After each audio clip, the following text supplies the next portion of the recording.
pipe. I have complained to the Oxnard Storm Drain Department several times, and I've talked to Ray Trevino and Jan, and they have come out to the colony and met with me. Last year, the Storm Drain Department took out many truckloads of vegetation that has grown so high at the exit of the storm drain. Again this year, they have taken out several truckloads of vegetation again. This year, I contacted Ray again about the odor coming out of the storm drain into the area by the colony that is a health hazard to the surrounding condos by the storm drain. I have with me today pictures of the areas I'm talking about for you to review that you're being handed now. When the city dug out the storm drain area, they built dunes that have new vegetation on them. As you can see from the pictures, I believe the city has a liability if a child falls into this green water, so the city is now put on notice in the event of a drowning or injury. This green water and the odor coming from the storm drain is both a health and safety hazard that needs immediate attention and eventually will breed mosquitoes. According to Ray and Jan, the storm drain pipe from the colony to the street is the colony's responsibility, and from the street to the end of the pipe is the city's responsibility. Since the pipe does not drain properly and leaves sludge and debris in the pipe, which causes the foul odor to come into the area of the colony around the condos. I would hope somebody from the city council would come out to see this very dangerous situation. On a different note, the storm drain division parked a tractor on the south side of the hotel by Hollywood Beach, a parking lot, like they did last year, and it stayed there for approximately 4 months and never moved. The tractor blocks the view of the ocean and dunes, and it for the colony residents, and should be removed. Thank you for your time. Thank you, sir, for your time. Kyle, followed by Ms. Morales. Thank you. Hi. Hello, my name is Kyle. Hi, I'm Kyle. a resident here. Hey, I'm a resident here in Oxnard. I was raised here. So I have a safety concern that I know needs to be immediately addressed. So this Saturday, December 14, 2024, around 4:45, I was in traffic on Channel Islands and J Street waiting for the light to turn green. It was red for a while. It was a solid red light. And I began to see cars run the red light. At least 5 rows of cars were ahead of me. After all these people unlawfully passed the solid red light, I was at the front of the line waiting for the light to turn green. I refused to cross the red light. Red solid light. I'm a great driver. I know you're not supposed to cross that, so I didn't. I felt very fearful for the safety of others there, and I saw one car that was crossing before I reached the line. They almost got in a car accident because they unlawfully crossed. I saw pedestrians waiting to cross, and they could not cross because of the driver's unlawful actions. The pedestrian had the complete right of way. Had the drivers not illegally crossed the red light, the pedestrian would have been able to cross. I called the police to report it after, but there needs to be a camera immediately installed on Channel Islands and J Street to prevent this unlawful behavior. That's District 4 and District 6, so right at the cusp of Gabriela and Michaela's district. So please help me make Oxnard safer. I know you guys are awesome. I know the police are awesome. Just if we can get that immediately installed, that'd be cool. Thank you. Thank you for your time. Thank you. Morales, followed by Alexis Schmidt.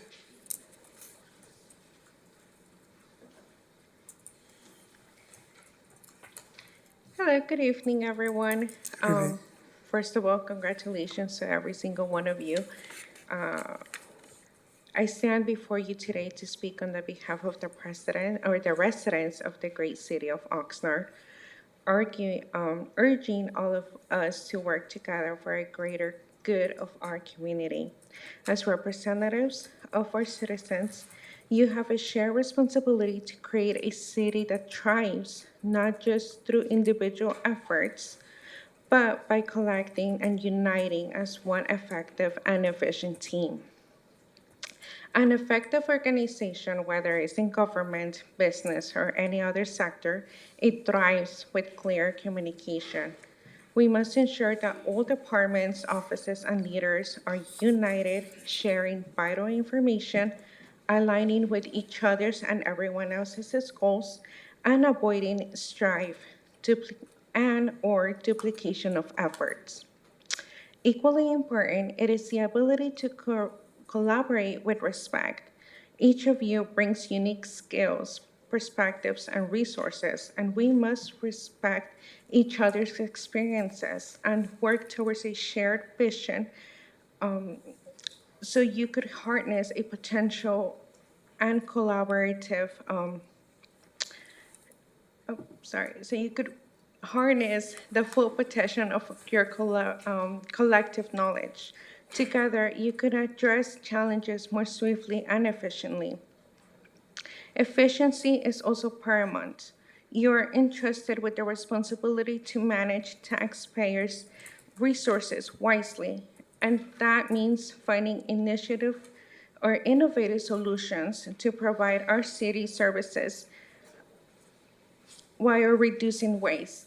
You must streamline processes and eliminate unnecessary bureaucracy, focusing your time and resources on initiatives that can have a greater impact on our community. Lastly, accountability and adaptability is essential.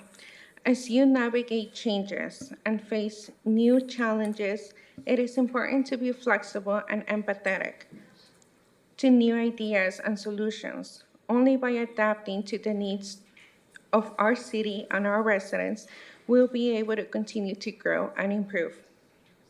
Together, we could build a future where our city is stronger, our community is more connected, and our government is more capable. I ask each and one of you to lead by example and work in unity for the benefit of the people that you serve. Thank you. Thank you. Alexis Schmidt, followed by Dan Pinedo.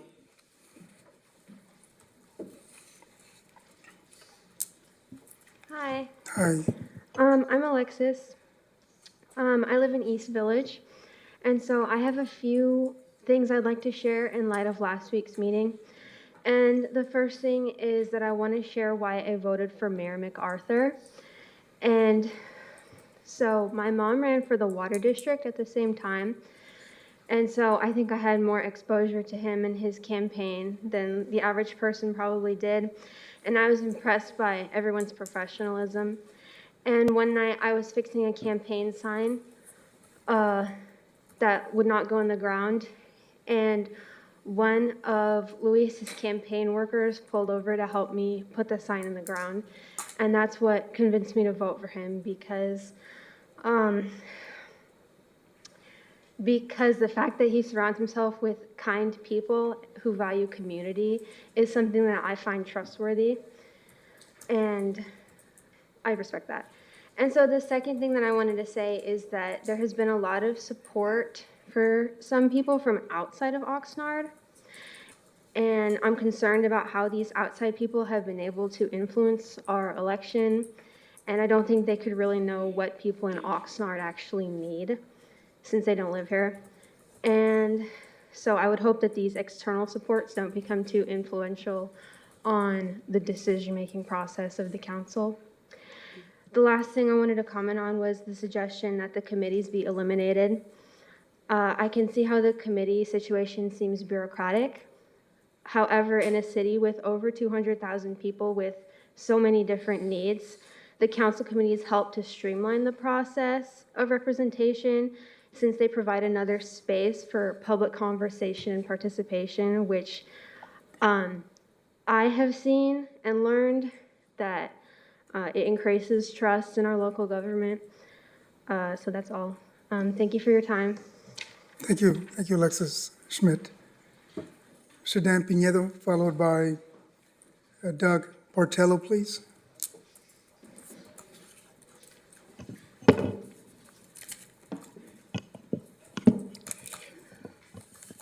Mayor, council members, residents of Oxnard, my name is Dan Pinedo. Council members, when passionate commentary is delivered at the podium it may appear to you that we don't support you. That may not be the case.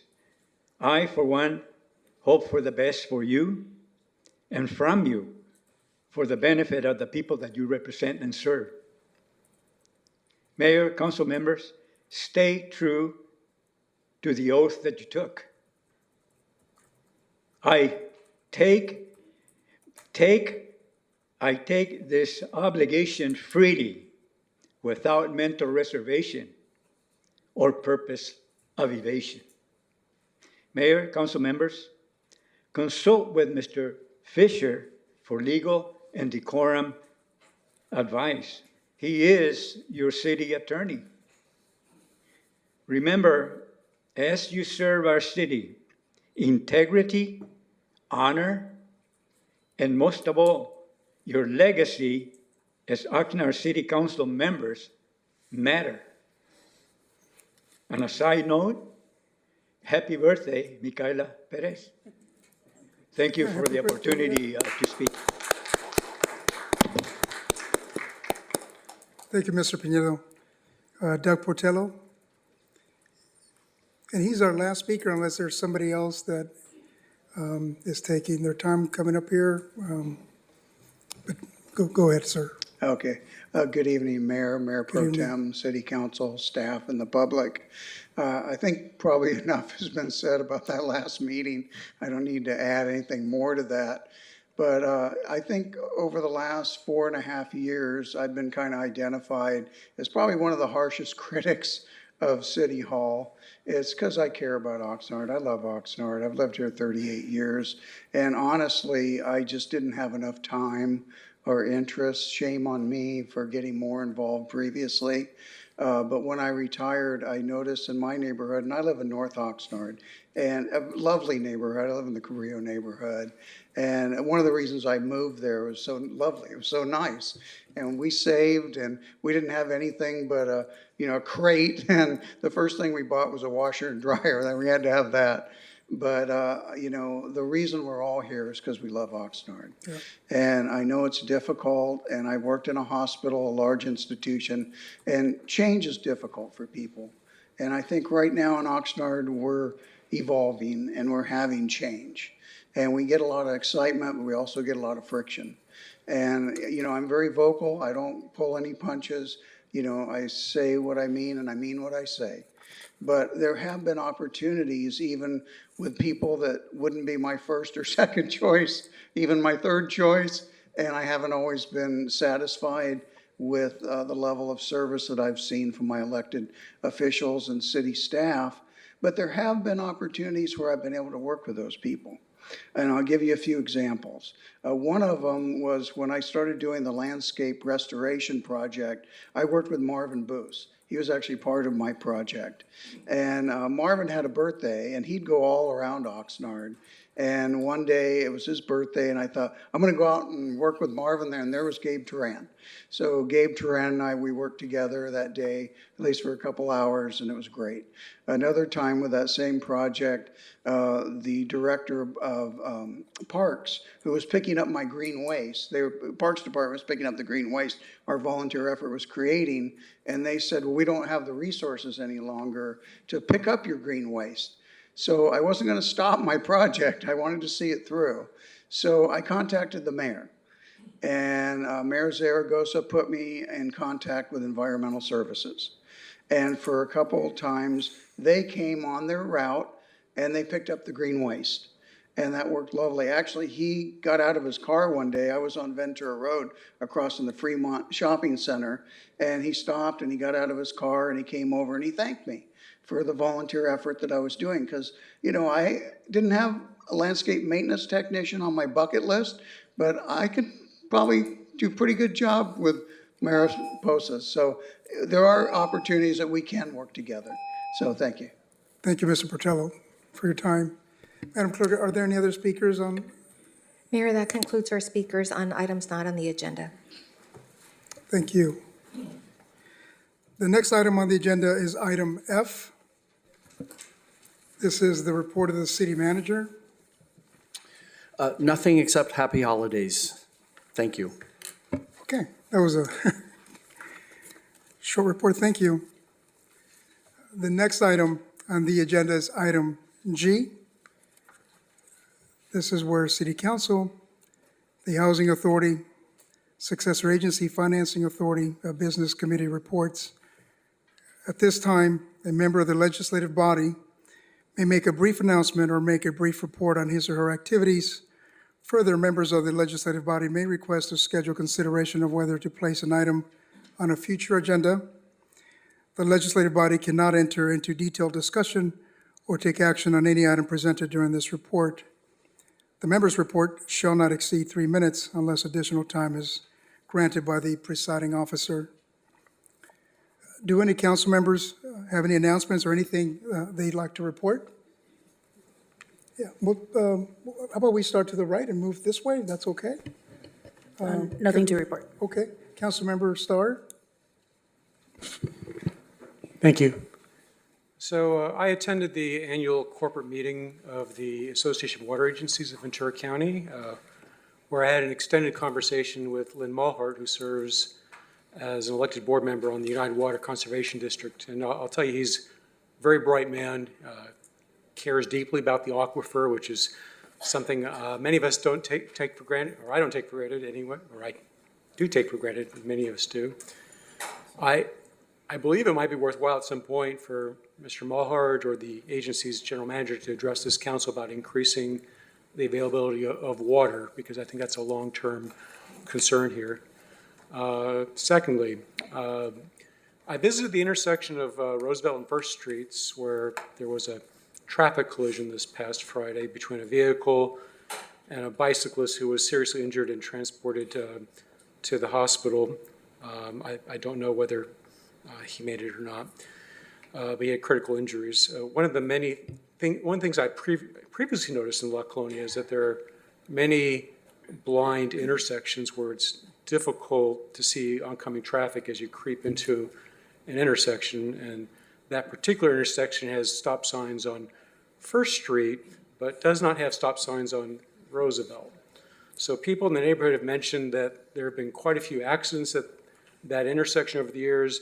I was wondering if we maintain any sort of log of such collisions over the years, and if so, can that be shared with the council? And I would also request that staff investigate whether converting that intersection into a four-way stop might reduce the number of injuries and possibly save lives. Lastly, I would like to recognize the Pacific High's football team, the Tritons, for making it to the CIF State Division II AA State Championship Bowl. They had an amazing game this past Friday, recovering from a 28-7 deficit at the end of the first half, and they valiantly brought the team to a tie score of 28-28 with 4 minutes left to play in the game, only to lose 35-28 against Grant Sacramento. I think they did us proud. I really hope that we can bring the team to a future council meeting to recognize their accomplishments and just let them know how proud we are. And that's all I have to report today. Sounds good. Thank you, Councilman Starr. Councilwoman Basua? Thank you. I just first want to take a moment to wish everybody happy holidays. This is our last council meeting of the year, so I want to make sure that at least I get my well wishes out there. I do have one request, and it doesn't have to come back early next year, but I would like to see where we're at with the Saviors property that we purchased in the corner of Chino Islands and Saviors. I just want to get us a report on, future planning. I understand the council, we authorized the purchase of the building. Just want to bring it back and see, what the future plans are for that building. Thank you. Thank you, Councilwoman Basua. We'll move to Council. And let me ask too. I know we didn't talk about it last meeting. Would you prefer council member, councilwoman? Councilwoman is perfect. Councilwoman's perfect. Okay, yeah. Councilwoman, and happy birthday. Thank you. Councilwoman Michaela, go ahead. Thank you so much. Well, I'm just really excited as we enter the new year. I look forward to connecting with our neighborhood council chairs and our community members there. I know for District 6, we have 2 upcoming neighborhood council meetings. The first one is Southwind's Neighborhood Council, which is this Wednesday, December 18th at 6 p.m. The meeting will take place at the cafeteria at Haycock School, and the address is 5400 Perkins Road. And then we also have another neighborhood council meeting coming up in January with Blackstock South, which will take place Wednesday, January 15th at 6 p.m. The meeting will be at the South Oxnard Center, which is located at 2022 East Barge Street. And then we also have 2 upcoming toy distributions that are happening within the next 2 weeks. The first one is this Thursday, December 19th at 3:30 p.m. at Hueneme High School. That will be held by Young Quicks. And I know that they have a requirement specifically for ages 13 and under, and the child must be present to receive a gift.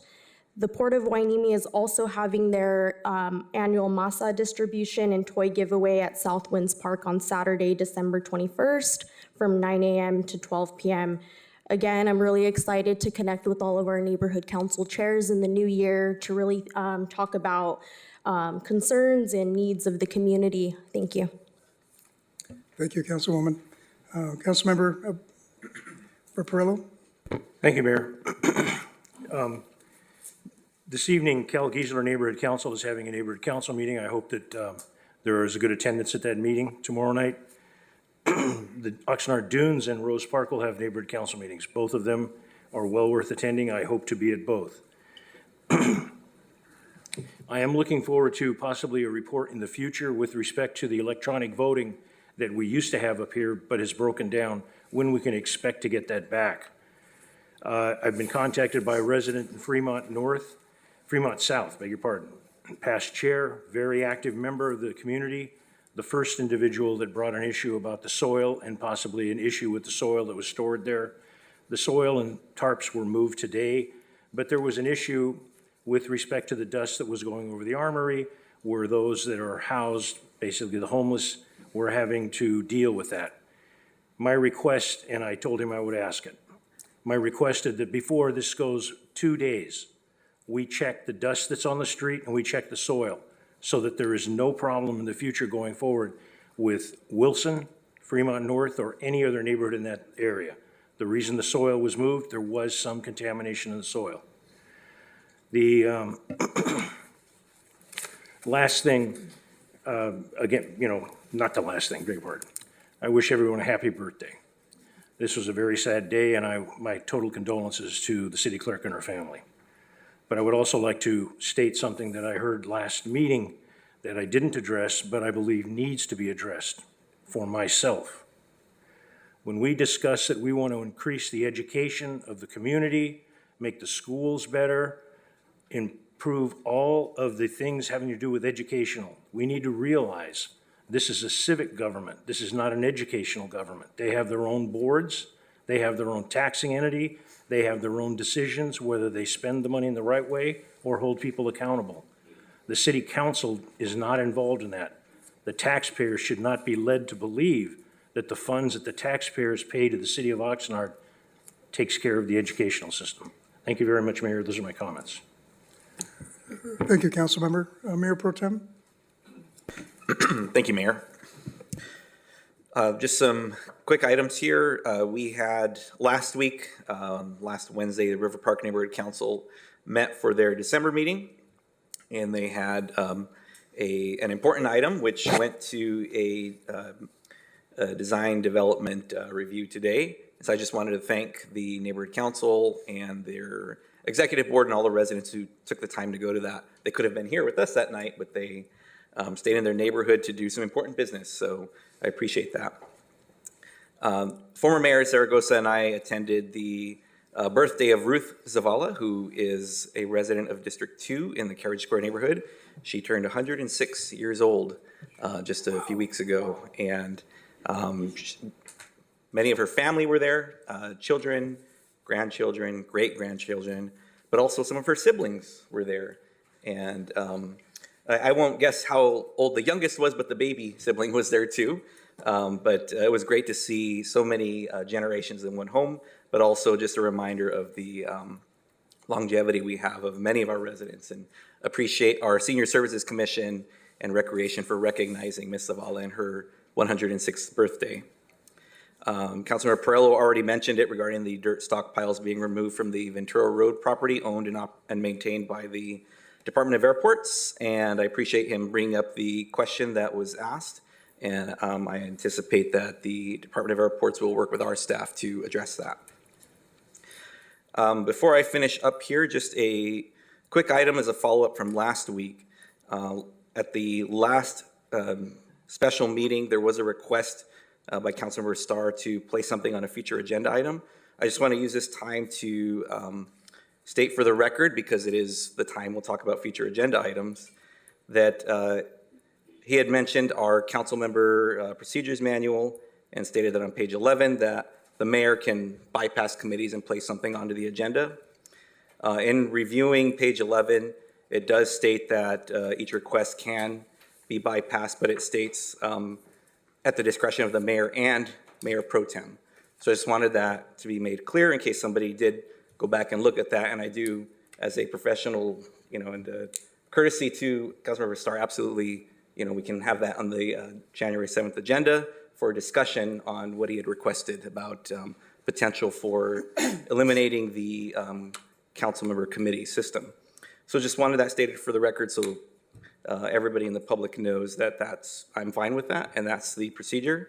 And as a request of the city attorney's office, Mr. City Attorney, in the future, moving forward, if we have folks from the dais or members of the public who reference the council member procedures manual that we have, can we take a pause if needed and pull out the manual just to confirm that we're doing what we need to do, as is stated in that policy manual? Yes, we could do so. Typically, that particular rule that was invoked is something that can happen outside of the council meeting, and it has only come up a couple times since it's been added to the procedural rules and was addressed outside of the meeting rather than at the meeting itself. So in the future, I think, at least until the new council gets fully situated, pushing the pause button and pulling out and reading the rule, whether it's the procedures manual or a particular motion that's been raised, that parliamentary procedure issue that typically doesn't occur all the time. I've distributed some materials that hopefully will aid the council members in navigating that situation. Thank you for that.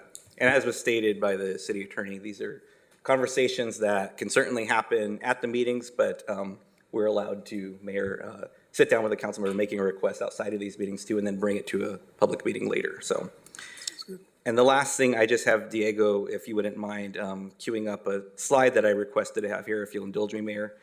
With the holidays around the corner, as was mentioned, happy holidays to everybody. I hope that you have time to reflect on the year we're finishing and the year that's coming up. I just want to take this moment to remind folks that it's not always the most wonderful time of the year for everyone, and some folks do not have what they feel are supportive family or social systems. And I just want to remind folks that if you yourself or you know someone who is struggling with thoughts of suicide or is in crisis, you can call 24/7 the 988 phone number from any cell phone, any landline, and you'll connect with a live person. You can also text that number.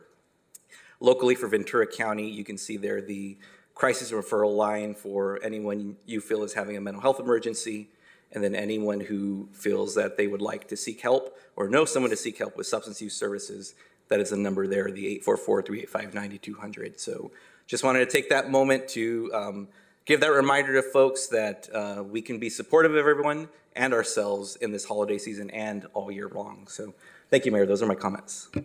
Thank you, everyone, for their comments. I'll provide my comments as well, reflecting on last week's meeting. Boy, I couldn't even sleep Wednesday night and Thursday night. But I think that speaks to the passion that not only I, but members of this council bring. We all are wanting, I certainly am, wanting to do the very best job that I can and lead this team and create a very cohesive team, a team that brings in robust discussion, healthy disagreements, which I think are important for us.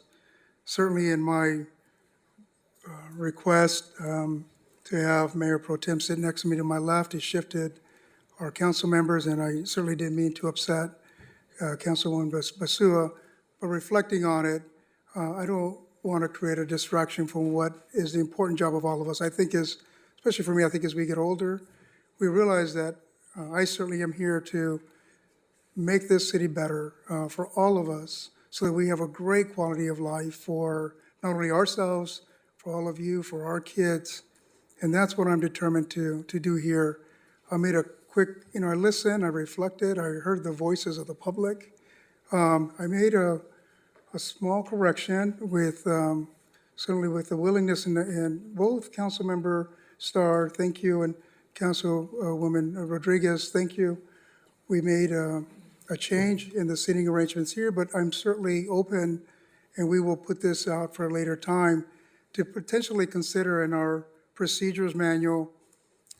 We don't have it definitive, we don't have it precise how it is that we sit here, but we should be sitting in a place where we're all comfortable wanting to do the very best job we can for all of you. So certainly we can revisit and have a discussion whether we should do a seniority arrangement or we should do simply by districts. And we will have that discussion here so everybody can feel comfortable, empowered, and it's equitable in the way we present here and the optics of it as well too for the public. So just want to offer that. Then also I tell you, it was a great weekend where I was able to take a group of kids. Thank you to Martin and Cato and others from Pegasus. You may have seen on social media, I took a group of kids, 5 to 8 years old. We took them down to Pierce College, and they participated in a soccer event. All thanks to Pegasus Transport to provide transportation. It was a great bus. The kids, got in and got out. So to the parents, we took about 60 of them. I went on that trip with them, and they all felt like professionals getting out of that bus. So it was a great experience. I also was able to participate on Saturday night with a group from Tlaxcala, Mexico, over on East Pleasant Valley. They had a celebration for the Virgin Mary. They had about 700 people there in attendance with traditional dance, great food that is specific to that region. And it was an absolute great celebration. I had the conversation with them that potentially down the road, supposed to them being out there in a bay off of Pleasant Valley Road, to bring that here to downtown, to work that in with our city leadership, to maybe have that here showcased, and that goes along with making our city a cultural destination. I also attended early this morning a breakfast at the Colonia Senior Center. I was there, and I tell you how impressive it was. I remember when I was the B coordinator in Colonia, where it was just simply me and Elvira Zavala, who is the community liaison from the police department and the community. In years past, it was just the both of us. But now, there must have been a good 15 police officers there, all supported by the Oxnard Peace Officers Association, which you'll see probably on social media. I imagine they're going to post some photos. But they not only provided the food, but they actually cooked it. They served it for all the members of the senior center. So it was just, both of these examples that I gave are just goes to showcase how organizations give back, which is what we need. Oftentimes, government can't do everything, so you need nonprofits, and people in general should fill those gaps that are so important to run and to have a very connected city. So thank you for hearing me out on that. If there are no other comments or anything from any council members, we'll move on to the next item. And this is the review of information. This is the consent agenda. The members of the legislative body will consider whether to remove information, consent agenda items for discussion later during this meeting. And I've been told by our city manager that item I-5 will be removed. No, we're just going to have a few corrections, so we want to pull that to announce the corrections. Thank you. Thank you. Thank you, Mr. Nguyen. Do any council members have any consent items they wish to discuss? Yes. And this is just because I'm mostly new, so I don't expect to be asking this many in the future. But I would like to discuss items 4, 7, 8, 9, and 10.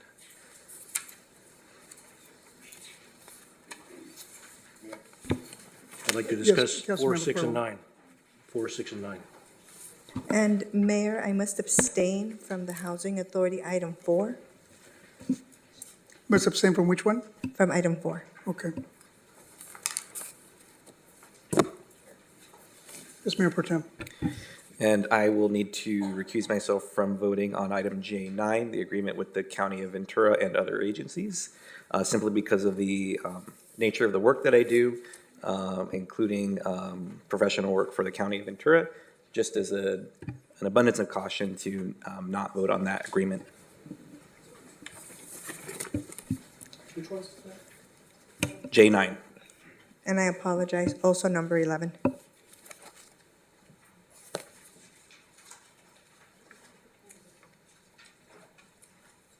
Okay.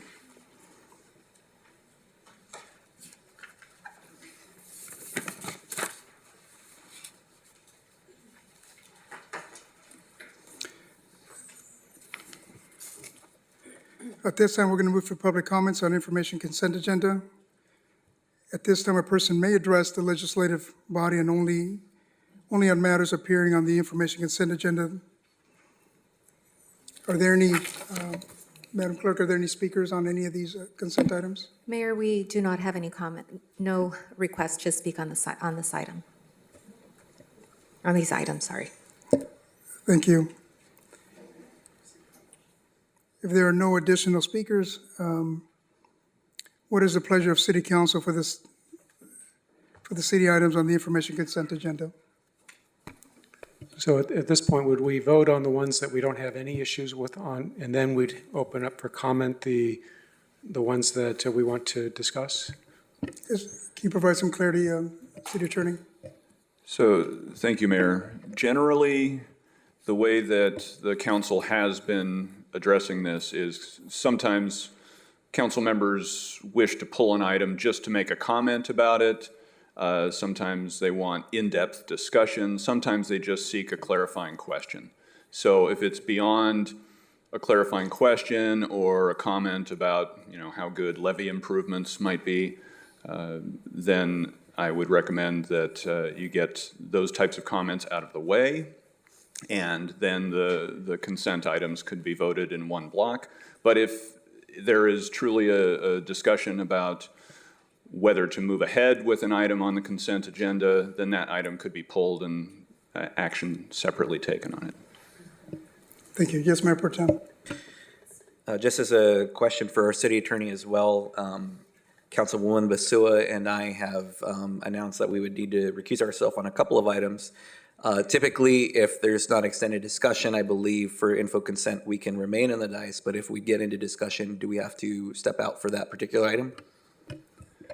So if it's an item that's being pulled for a separate vote, I would recommend that we not treat it as an info consent item anymore, and that you do the usual recusal routine and get up from the dais after explaining your potential conflicts and leaving the room until that vote is done.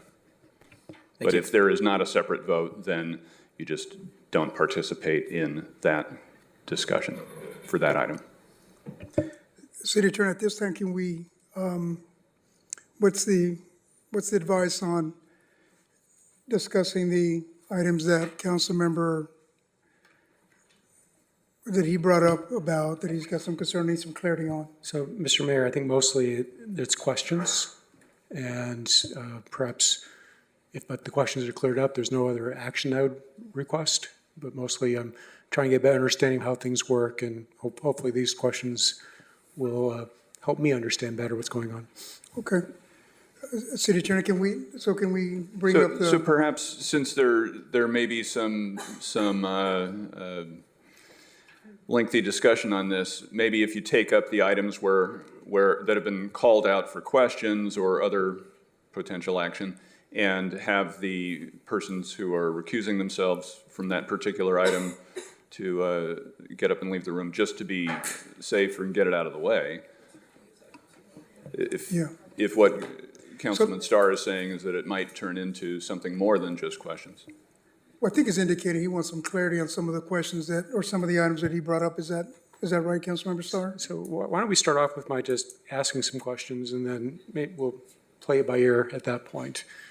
So when you're ready, I'd be happy to ask questions about J4. Okay, what are your questions with J4? Thank you so much.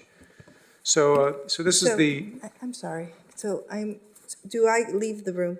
We're talking about 4. For now, why don't we just assume that that is the case to be on the safe side?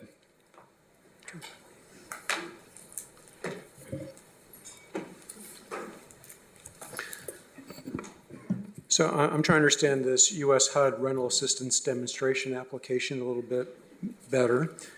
I guess my first question is it the intention of this conversion program to transfer ownership or control of all 523 units of public housing to a not-for-profit entity? Is that kind of the runway where we're heading towards?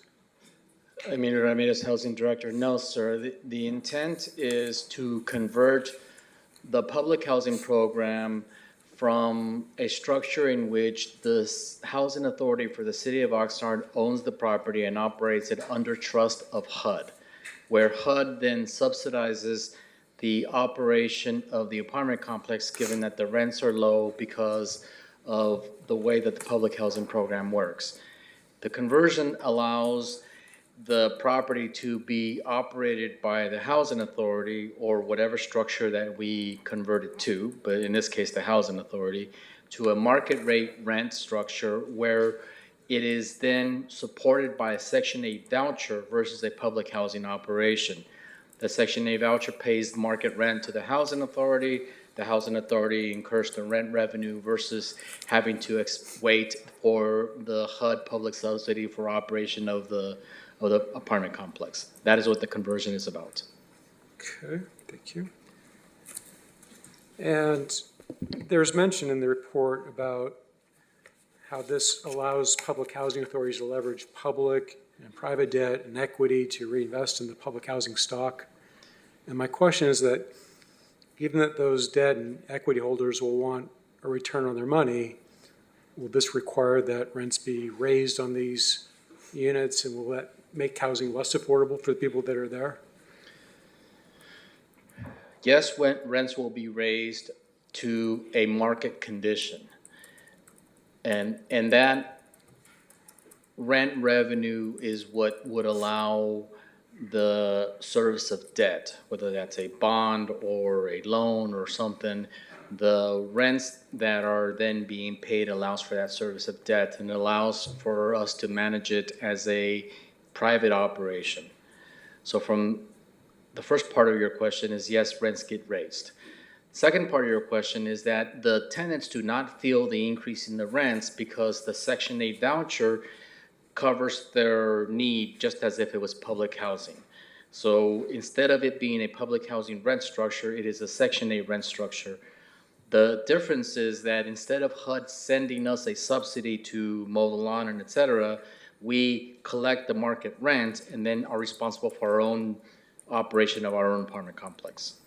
So you'd say that the tenants won't be adversely impacted by this?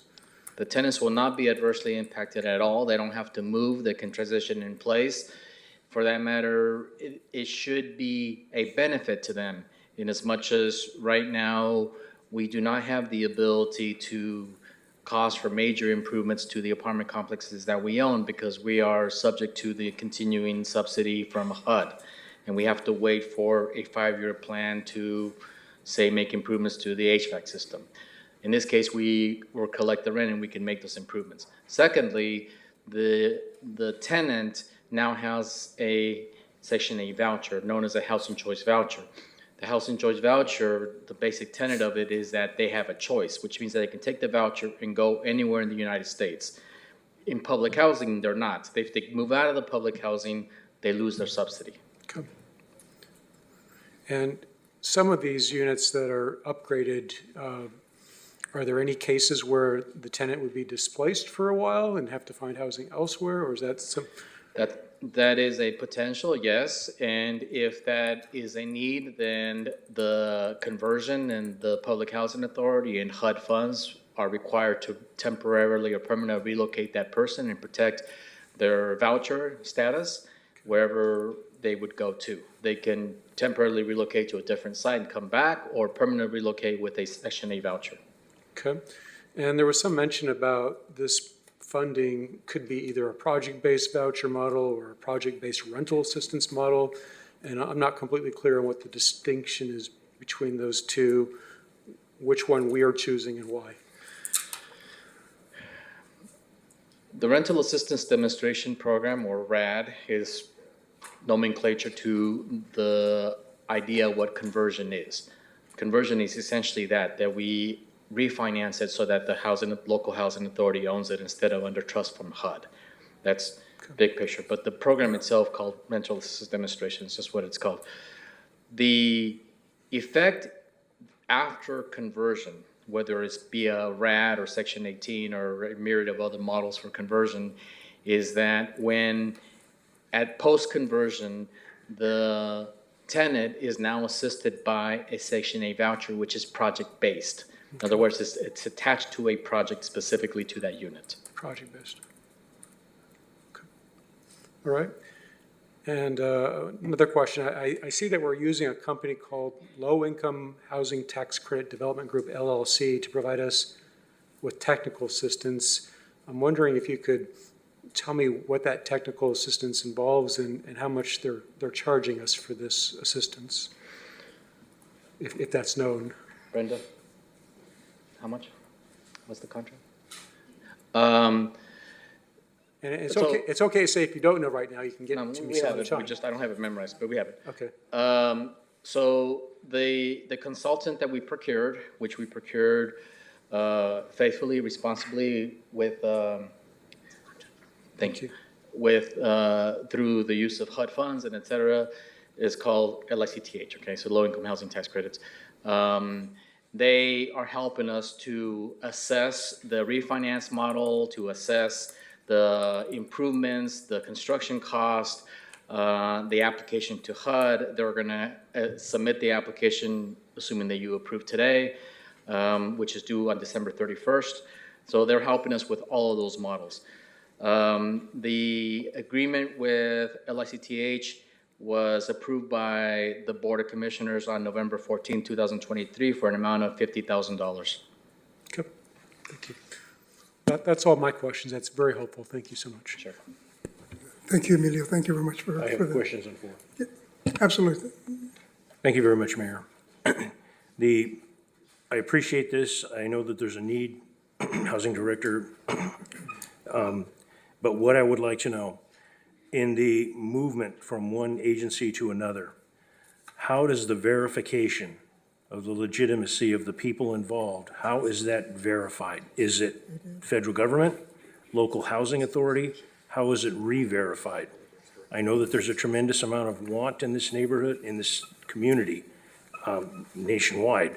But I want to make sure that we have something that everyone can understand. How do we verify that someone is not taking advantage of a situation that would benefit others and they are not entitled to receive that? I am not against Section 8. I'm not against affordable housing, but I am against abuses of the system very strongly. Thank you, sir. The answer to your question is multi-part, and so first let me start with the effect of a conversion. The public housing apartment complexes that we are proposing to convert into this structure that I just explained are already full. There's tenants in them. And that conversion, we are going to protect their tenancy within those apartment complexes. So they have a stated right to remain in their units, given that they have already been pre-eligible, pre-qualified to move into those apartment complexes. They're very well thought out. They don't move out. They don't become vacant very often, especially the senior ones. And so they have a continuing right to remain. I say that because when a person applies for and then is qualified to move into an apartment complex, we do a variety of eligibility check, low income status, et cetera, residency status, all those kinds of things. And those are requirements for when a person is starting to receive either public housing rental assistance or Section 8 rental assistance. They're similar. And we are required to check those eligibility requirements per HUD. In this case, however, because they're already there and because HUD does not want us to displace anybody that is already living in the units that we have already pre-qualified and have been recertifying annually, then they simply just transition. We do not have a requirement, nor HUD wants us to recheck their eligibility anew today, given that they were qualified to move in when they moved in. And so they want us to protect their tenancy so that we don't displace somebody. But at the beginning of their tenancy, they had to qualify for eligibility, for residency status, et cetera. Thank you very much. You've answered my question, Mr. Ramirez. I appreciate it. Thank you. Yes, Councilwoman Perez. Yes, thank you so much. It says here in the report, at least 2 more meetings will be held with residents to provide an update on conversion plans and solicit feedback on proposed improvement, management, and services. What's the timeline on those meetings? They have to occur before we start the actual conversion process and before we do any improvements of the sites. So we don't know exactly when that refinance process will occur or when the construction might occur for the improvements. I expect that will be at least a year before we undertake that full effort. And so within the next year, we will have those 2 meetings. I can also tell you that we started this process maybe 2 years ago. We coined a program called Rethink and Renew, and we've had, I don't know, 50 meetings, I don't even know, many. So along the way, we are going to share details. We're going to fix this bathroom. We're going to change that kitchen, that cabinet, et cetera. So those kind of community meetings will occur as we get closer to those improvements. Thank you. Go ahead, Commissioner. There's only 2 buildings that can you work on the future is coming more? I'm sorry, sir, I did not understand. There's only 3 buildings that can you work on. For this first round, yes, we are proposing. On the future is coming more? We are proposing eventually to convert everything that we own in the city. We own 523 public housing units throughout the city. That's the entire stock that the Housing Authority owns. So eventually we will propose to convert everything. Right now, the initial application is for 3 public housing sites, including the 2 senior public housing sites in downtown on C Street and another one on Althea Court. You may remember, sir, that Althea Court suffered from a fire, and we haven't been able to rebuild that one building in that apartment complex that we lost, largely because we don't have the funding to do it because we're under the public housing structure that we have right now. Once we move over, we will have the ability to leverage the rent revenue such that we can generate the cash to rebuild that apartment complex. That's why it's on the first list. All right, thank you. Thank you. Are there any other clarification questions on J4? No? Okay, I think you also, Councilmember Starr had a question on J5 as well, and I know that they submitted a minor update. Oh, yes, thank you, Councilwoman Rodriguez. Good evening, Mayor, Mayor Pro Tem, Council members. Michael Wolf, Director of Public Works. In front of you for item J5 is a clarification memo. So this is a staff report that is awarding a project for one of our park playground replacement projects. As part of that staff report, there's an attachment. That attachment is an agreement. And that agreement has many exhibits that are attached to it. We had some errors in those attachments that not material to the agreement itself. The agreement's correct, the staff report's correct, but some of the attachments were the incorrect attachments. They're actually from the same company but for a different project. And so what we're suggesting is that we just replace all of the exhibits with the ones that are in front of you in the memo package. Doesn't change the contract, doesn't change the recommendation, just some paperwork to clean up some of the issues. Thank you. Councilmember Starr, what specific clarification questions did you have for J5? So my questions were not on 5, but 4, 7, 8, 9, and 10. Oh, I apologize. I thought I had 5 as well. Yes, sir, Councilmember Perillo. Number 6, okay. So I think we're all good with number 5. We'll go to number 6. Councilmember Perlow. As with number 5, we're going to replace playgrounds. And I'd asked in the past, we had some real bad characters in our city burn down the playground at West Village. These playgrounds are running between $239,000 and $386,000. Is there any new information with respect to possibly more vandalized proofing them, or any reward system or any information after finding who did this work? And I know that is not on the agenda, but I think it's pertinent to ask now, because if we're replacing the same thing with what an individual was able to do a tremendous amount of damage, it gives me some caution. I'm not going to be able to speak towards the investigation component, so maybe one of the officers can come up and talk about that. But for the requirements for the playground itself, it has to meet certain safety standards. Most of them have some sort of galvanized or coated structural members. We anticipate, or we think that the issue that you're talking about, there was some accelerant used or some other means of actually burning the what's basically kind of a arsonist, basically. Yeah. So I can't speak to that, but all of our playground equipment has to meet certain standards from a safety perspective, and most of the structural components are made out of some aluminum or steel. The play equipment itself could be based on a plastic-based purpose.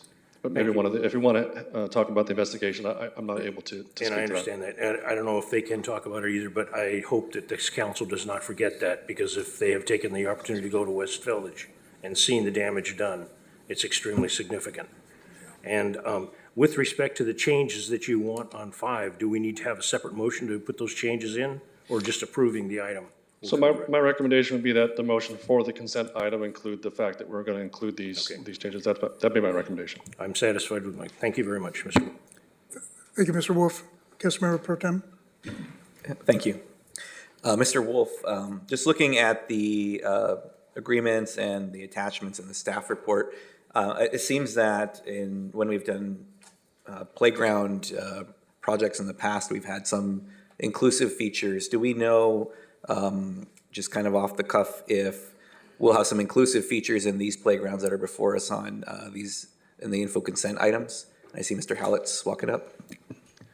Honorable Mayor and City Council members, Steve Hallett, Assistant Public Works Director. All of our playgrounds are ADA compliant. They are by law. And then when it comes to accessibility, that goes into more inclusion. That's a higher level.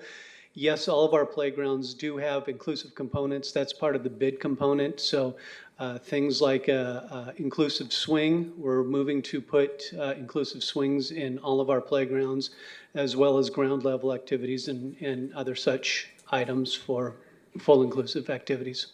Great, thank you, Mr. Howlett. And for folks who may not be familiar, I would highly recommend that you go to some of our newer playgrounds in the city that have these inclusive features. Durley Park comes to mind, as well as I believe East Park and Crescent Park in River Park. And I'm sure there are others that I'm not thinking of off the top of my head, but those two do come to mind if folks would like to see what these features look like. Did you have something else, Mr. Just Wolf? to add, we also do retrofits. Sometimes we would go back and retrofit some of the existing playground structures with some inclusive items. So we've done that as well. Great, thank you. That was my only question, Mayor. Thank you. Mr. Wolf, I just had a clarification question. When it comes to the design of these playgrounds, do we involve community that lives in that specific region?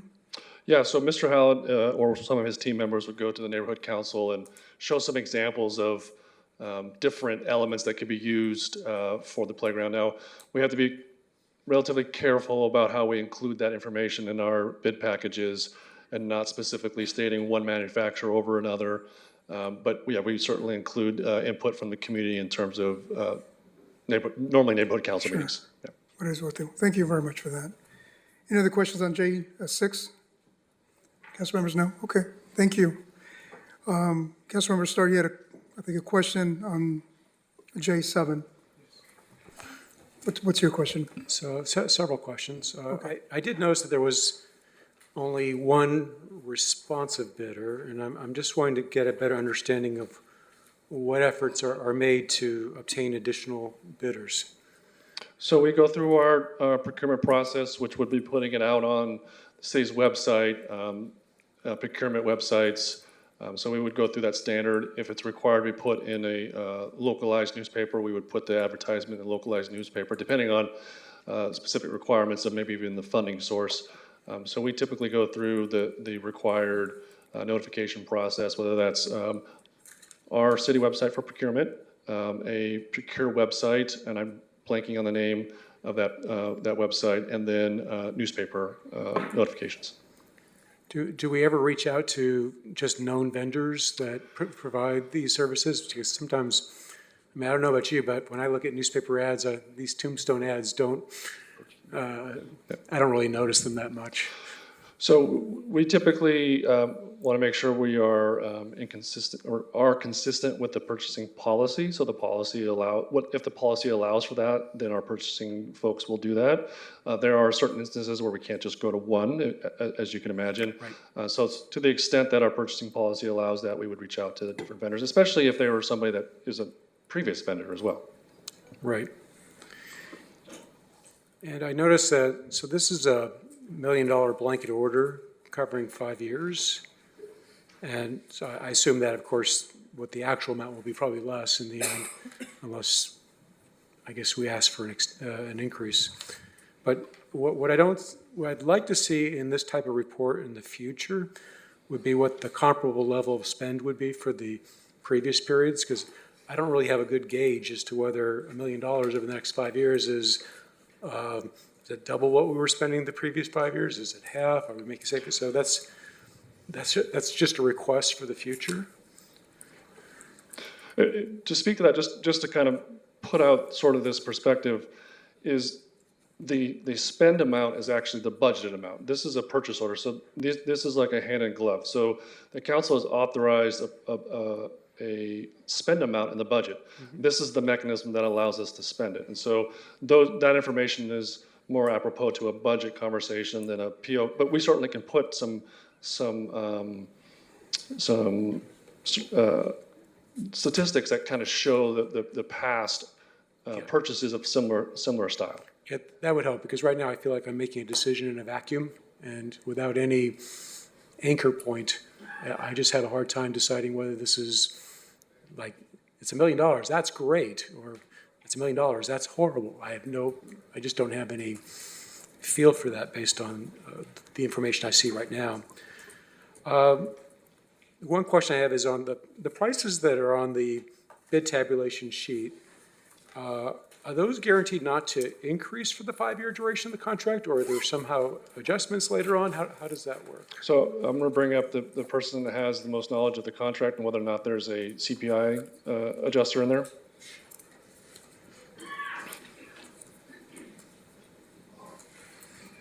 Hi, Councilmember Starr, Elle McCarran, Assistant City Attorney.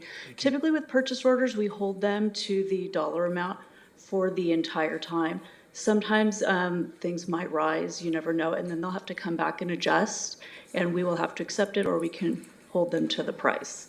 Okay. So typically, not all purchase orders have a CPI, and I don't believe this one does either. That's typically something we see more in our general service agreements. Thank you.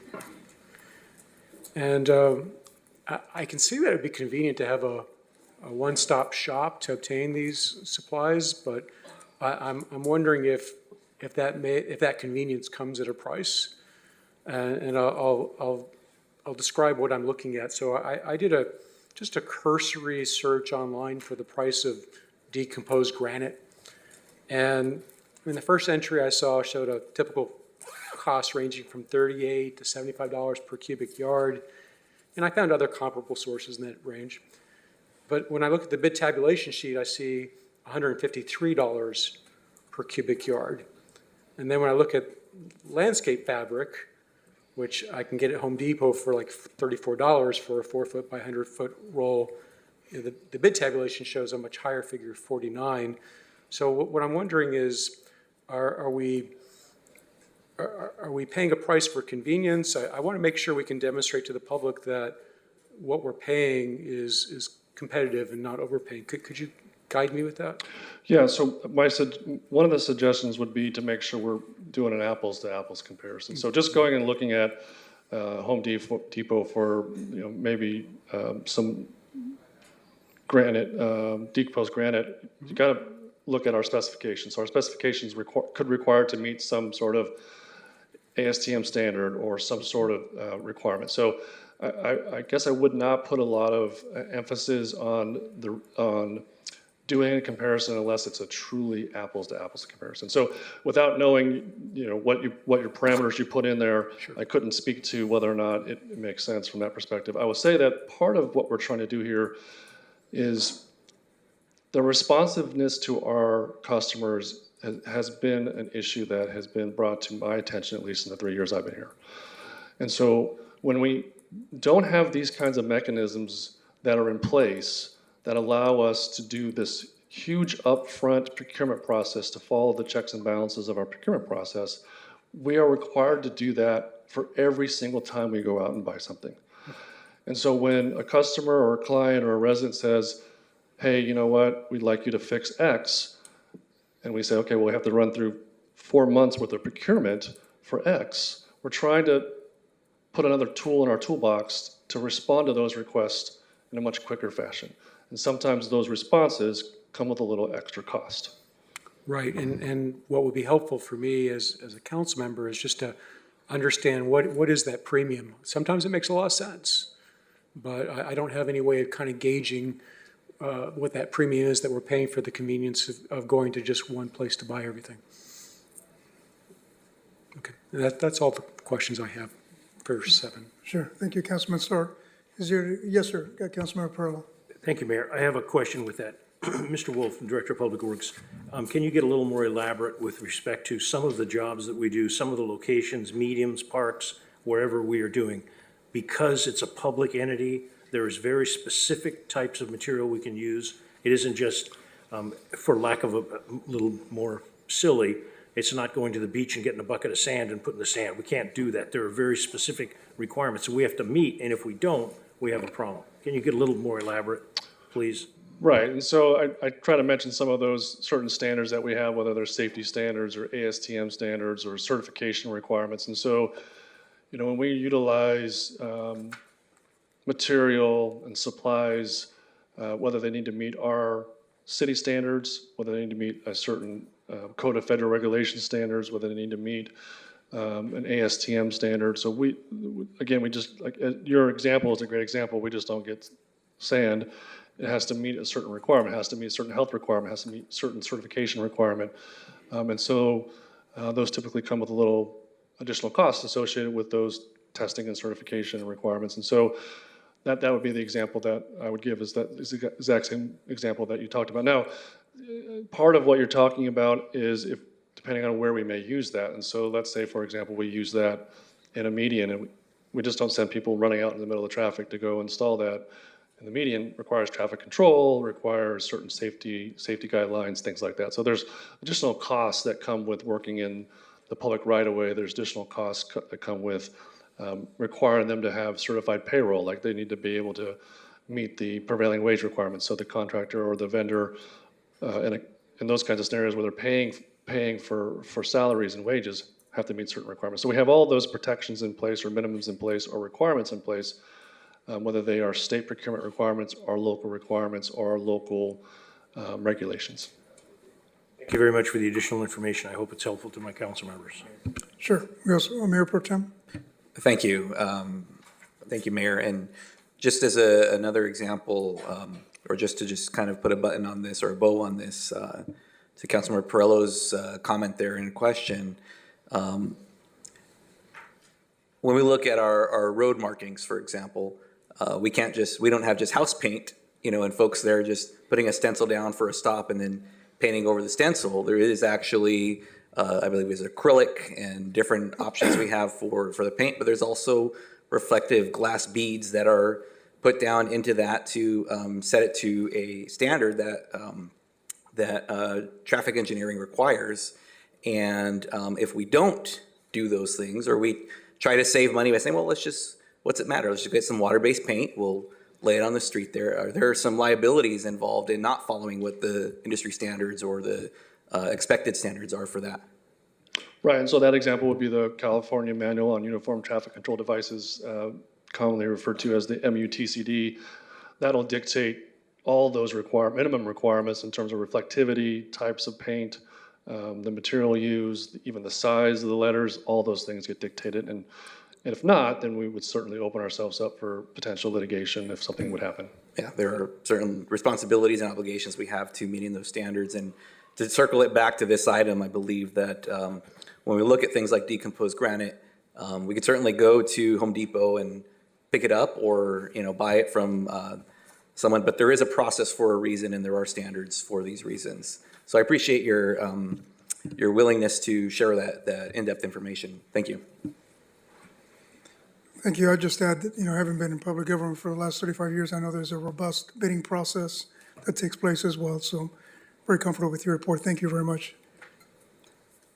If there are no further questions on J7, we'll go to, I think, Councilmember Starr, you brought up J8 as well. You want some clarification on that? Okay.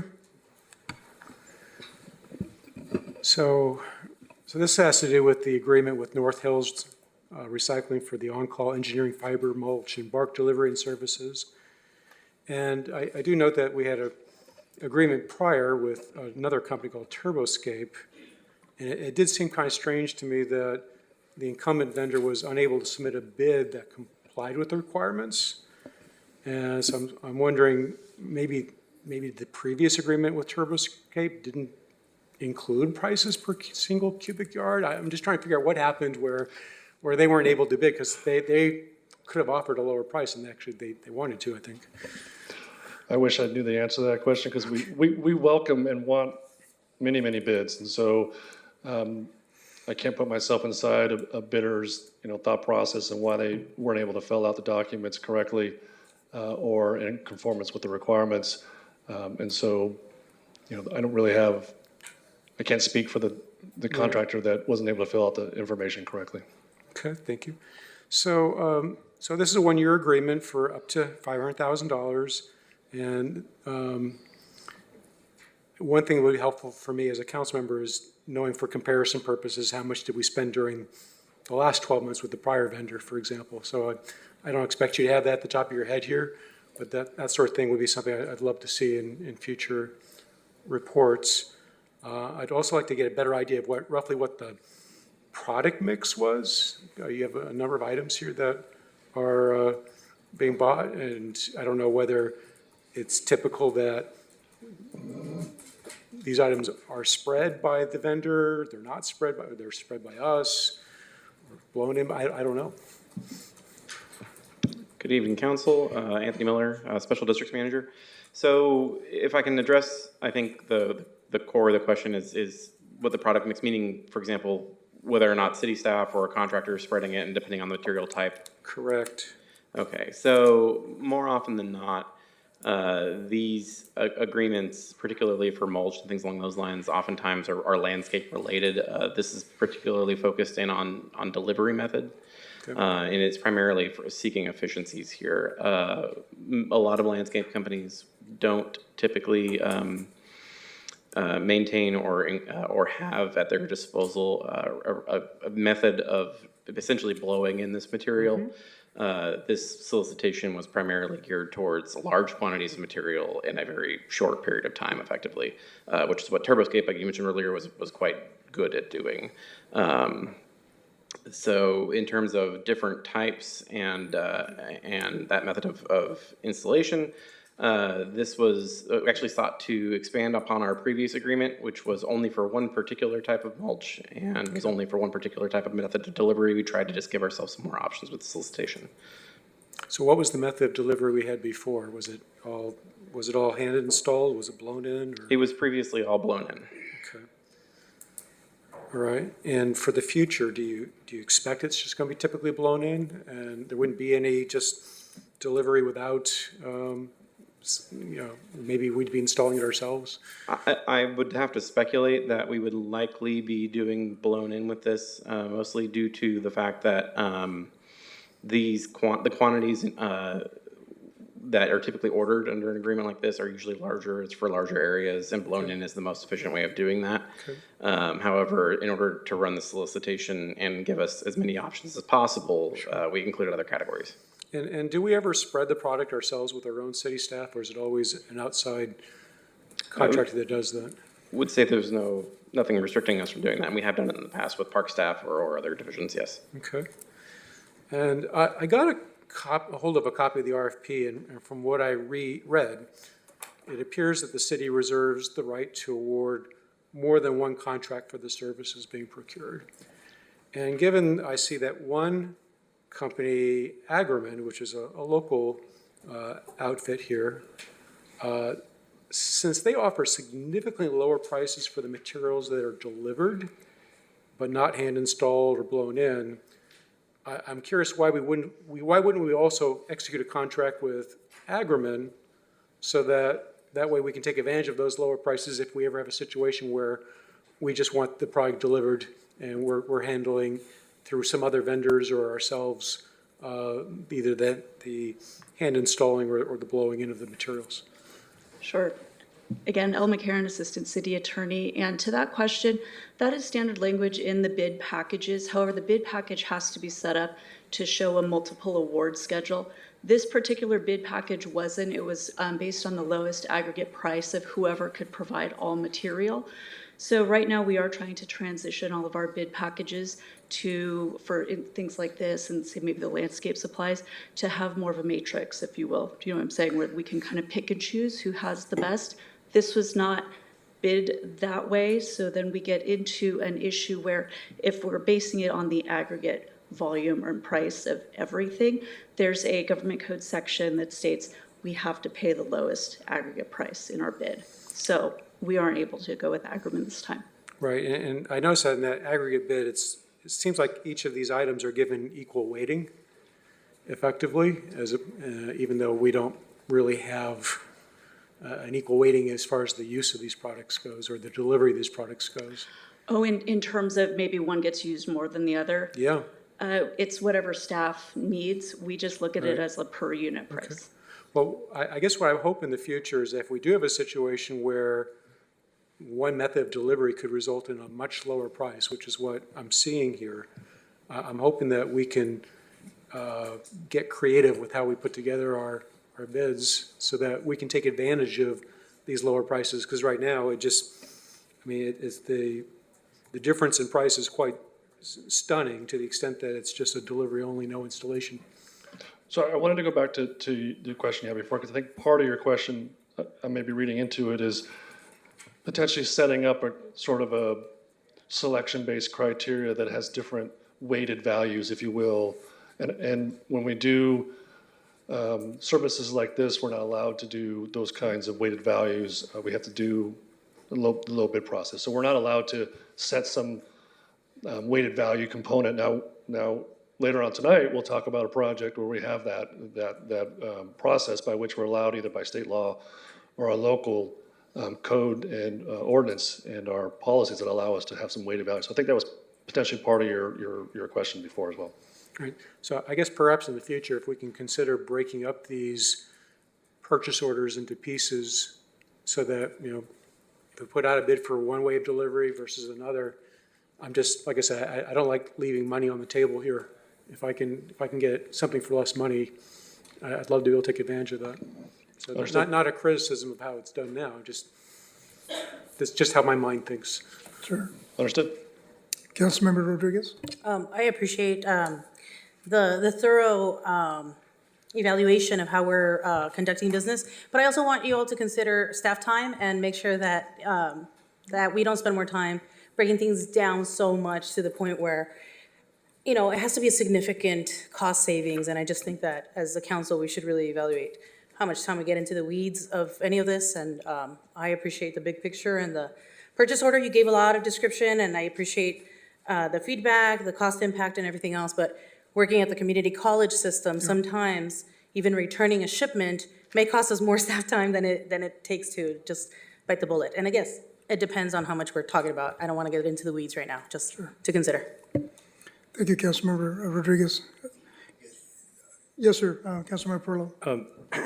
City Attorney McLennan, we operate on the bid process. We are totally within the law. We do nothing that would be viewed outside the law in our process. There may be different ways of doing it, but this is totally above board, legal, no questions. That has been my understanding as the chair of the Public Works for quite a while, and even on this item. Am I correct? Yes, you're correct. We are required to go with the provider who fulfills every single category for the lowest actual price. That's how this was bid. There's different ways we are looking to bid these types of things in the future that will definitely lend themselves to Councilmember Starr's concerns. Those are very good questions he asked, but I understand when you go on a big bid, if you want to cherry pick certain items, you can get a better deal if you cherry pick, but the individual that might be cherry picked can't deliver and everything else, so it's best not to go there. That's why I asked the question. Thank you very much. Thanks, Councilmember Perlow. Any further discussion on item J8? No? Okay. I understand Mayor Pro Tem Turan has, do you have to excuse yourself from J9? Okay. Yes, sir, City Attorney. So for clarification, now that we've seen how the questioning is going, the Fair Political Practices regulation regarding leaving the room requirement is if a matter on consent agenda is contested, they don't really describe what contested is, but it does, if it is contested, then this exception wouldn't apply, and leaving the room would be required. However, if it's not a contested item and merely there's discussion and Q&A, then the council member with a conflict doesn't need to leave the dais. Okay, because I don't think anyone's expressed that they're contesting other than That's seeking what we've clarification seen. questions. That's what I've seen so far. But however, so for both council members that have stated that they have potential conflict, you need to be specific on the conflict, the basis for the conflict that you have. So if Councilwoman Basua can specify what the potential financial interest is. We use the same vendors. In my 9 to 5 job, we do business with LIHTC, who is the current vendor for the City of Oxnard Housing Authority. And that is your position with the Port Hueneme Housing Authority? That is correct. Okay. Mayor Pro Tem? Yes, thank you. Just in the consulting work that I do, I have professional work that I provide for school districts and then also with the County of Ventura, specifically with public health. And while this is not falling under the public health realm, there are previous items where I have recused out of an abundance of caution just because it is the same entity, which is the County of Ventura, which is a massive entity, but just based on the FPPC opinion that we were given on a remote interest on items that come to particular agencies with which I do contract work. Yeah, thank you. And just to clarify, I know we've all had an opportunity to review the reports. We're not contesting any of the items where we're just seeking clarification questions. Sorry, for 9 and 10, I won't be contesting anything. I'm just mostly just trying to get a better understanding. Okay, I know. Thank you. So the council members can stay, but you just cannot participate in the discussion and, of course, recuse yourself from the vote on the items that pertain to you. So, Mr. Fisher, just for clarification, so when we're going into, we're pulling an item for discussion, must we say that we might contest the item? That way, if we do have a conflict, we leave? Or, I mean, because, I mean, how are we going to know whether or not we should remain? So the way the regulation from the Fair Political Practices Commission is written, it would indicate that the council member that has an issue with the item should identify that they are contesting it. Right, okay. So we have to state that we are contesting it, or we just have questions, I guess. Clarification questions. Yes, that appears to be the standard based on the regulation. Okay, thank you very much. But of course, as you clarify, you could come to contest. Yeah, it's a good point. Okay. Understood. Councilmember Perillo, did you have, it was number J9? I have a question for the city attorney on the item we Okay. just discussed. Can I feel comfortable or uncomfortable in this situation if we have Mayor Pro Tem potentially doing contracts with the county? Anytime the potential for a contract with the county would come up, he would be in a spot where he, to his best interest and best benefit, and to protect him, he should recuse himself? I don't want to lose the individual's input on the council, but I want to know the answer to that question. Because it seems that anytime a school issue comes up, potentially he could do business with the school, so we would not possibly allow him to be involved in a decision on that. Is it the same with the county of Ventura now? So, as I've explained to individual council members several times, you're responsible for managing your own conflicts, and we have certainly worked with Mayor Pro Tem Turan on this particular issue to the point of seeking guidance from the FPPC on it, and ultimately it's his decision whether to recuse himself or participate in an item. Thank you very much. Thank you. So we'll move to item J9. I know Councilmember Perillo had a question on J9, so we'll start with you, Councilmember Perillo. What clarification question you asked? Thank you very much, Mayor. On the specific item on page 184 of the city staff, and it's talking about Santa Clara River TMDLs, bacteria. It is the only one that I see that Oxnard is involved in. Is that because of the proximity to the ocean, the Pacific Ocean, where our city is in location? So I'll let our wastewater division manager, Jen Hauser, answer that question.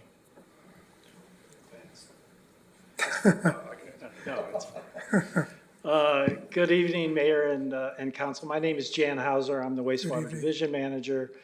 We also handle the operation and maintenance of our storm sewer system and compliance with our storm sewer permit. So can you repeat the question again, Councilman Ferraro? Thank you, Mr. Hauser, and I Yeah. appreciate the work you do. On this particular item, there are 3 components listed, Santa Clara River TMDLs, bacteria, nitrogen compounds, and chlorine. And that identifies responsible parties. Of those 3 categories, Oxnard is only listed under bacteria. Is it because we are the end of the line of the Santa Clara River where it would go into the Pacific Ocean, and that's where we'd address bacteria? Because I'm just thinking, common sense, Fillmore, Santa Paula County of Ventura Watershed Protection District, they could all put bacteria upriver. It's kind of like the story of, let's forget that. Yeah. That's. So the way this TMDL, and this is a scientific technical analysis of the water quality in certain water bodies, right? And the Santa Clara River was broken into reaches. I think it was 5 different reaches. And then there's a period of time where they're grabbing water quality samples and checking the levels of certain things, right? So the other 2 that we're not involved in are upstream of us. So the city of Oxnard is not contributing to the exceedances upstream because the water flows downstream, obviously. So the part we are involved in, the bacteria, is the furthest downstream reach, the closest to the ocean. And so everybody upstream contributes to that. So Fillmore's in there, and Santa Paula. So everybody upstream that contributes to the downstream reach is part of that bacteria TMDL. If there are any sanctions, would they be shared evenly among the parties that are listed under bacteria? So I think that's a legal question, and I don't really know Okay, the answer to that. I assume so, but I don't know. I don't know. If you want to try to take a whack at that, or you can. So those, the regulators on that get to make some pretty wide decisions based on what they see. And so I think our answer would be there's a possibility, but it's all going to be based on the way the regulator would see potentially a violation. But this is a permit, right? So these are permit requirements that we're getting from the regional board. Okay. And so the permit requirements state that we have a TMDL, that's the total maximum daily load. That's, as Jan was mentioning, that's the chemistry analysis. And so if we violate the permit or violate the TMDL, the regulatory body would have the opportunity to fine us, and the means and methods and the proportionment of that is up to them. Thank you very much, Mr. Wolf. Mr. Hauser, thank you. This is the end of my question. Thank you, Councilmember Perillo. Councilmember Starr? So, yeah, Bert Perrell actually raced me to the question I have, but I want to do a little bit of a follow-up. So, I guess what I'm not clear on is, it doesn't look like we're on the hook for any nitrogen compounds or chlorides, and I guess that's maybe just a regulatory decision, but just to verify, we do generate such discharges, don't we, into the storm sewer system? I'm sorry, we do what? We generate such discharges into the storm sewer system, nitrogen compounds and chlorides. Not into the storm drain system. Okay. That wouldn't be, that we would, Okay. if your question is whether or not the city as a operation discharges those kinds of things in the storm system, the answer to that would be no. Okay. Now, as you can imagine, that you can trace a drop of water from the sky that hits a street that has brake dust or things like that. So there may be these kinds of things that get into the stormwater system, but it's not us as an agency, as an operator, discharging into the storm drain system. Okay. And by the way, I want to start off by saying I really love it when we're able to share costs with other agencies like we are here. So whoever came up with that, you just thumbs up to you. So I do have a request that on future items of this nature that when we're showing what the spending plan is, of course, that we have some historical, so I can compare, just similar to what I've said in other items. I do have a question. I was looking at the older versions of this agreement, and it looked like they were contemplating at one point that Caltrans would also become a party at some point that could also share the cost. I'm wondering, is that something that is still being pursued, or? The TMDL is dictating, right? So this is specifically to the TMDL requirements, and so that again is a directive from the regulatory body who is responsible for that. But your point is taken. So we do have a regional approach for a lot of our storm drain compliance requirements. It's a regional permit, so the permit really is in effect across all the county. And the rainwater doesn't care where the line between Camarillo and Oxnard is, right? So there is some level of cooperation, and Jan's team has been able to build this coalition with several other agencies in the county. And so to the effect that technical working group has identified different places where agencies should participate, they do participate. Now this is again directed from the permit process, and so the permit's saying these are the agencies that are responsible, so these are the agencies that will be entering into this shared agreement. But the agreement itself is part of a bigger conversation that we have with the county and other local and regional agencies about stormwater compliance from the permit standpoint. Thank you. Thank you, Mr. Wolf. If there are no other questions on J9, we'll move to J10. And Councilmember Starr, I think you had a question on J10.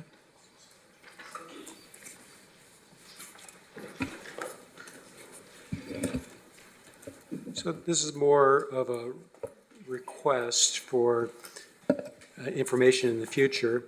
So I would request that future versions of this report, this is the city manager contract / purchase order list. I request that the future versions of this report include the timeframe of the contract. So for example, I see that we're spending $200,000 with Culligan for bottled water and reverse osmosis. And it sounds like a lot of money if this is 1 year, but maybe it might seem a lot more reasonable if this is, let's say, for a 5-year duration. And it would give me a better understanding of what we're spending and whether it's something that I want to drill deeper into. So also, when possible, when we have a contract, it'd be great to see some historical spend if that information is ever available. And those are my only couple requests.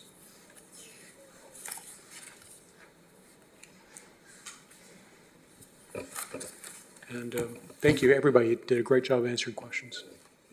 Thank you.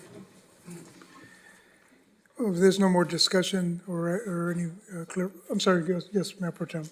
Thank you, Mayor. Just as a a quick addition to the request by Councilmember Starr. That would certainly be good context for this report for the public. At any given time, any of the council members or the members of the public, they have access to these ahead of this meeting and throughout the year. Is that correct, Mr. City Manager? Yes. Okay, thank you. Thank you. Thank you, staff, for the work you put into these reports. It's much appreciated. I know I spent a considerable amount of time reading through them, and clearly it's a lot of work that goes into them, so thank you for that. So if all the questions have been answered, is there a motion by any council member to approve the consent agenda items? I don't think there were any questions raised on 11, but thank you, Councilmember Peralta. Any questions on 11? No, I just have to recuse myself from that vote. From number 11 as well? Okay. And Yes, the same basis for your refusal. Same basis. And along those lines, Mayor, when we get to the vote, if we get a first and second, I will be recusing myself from item J9.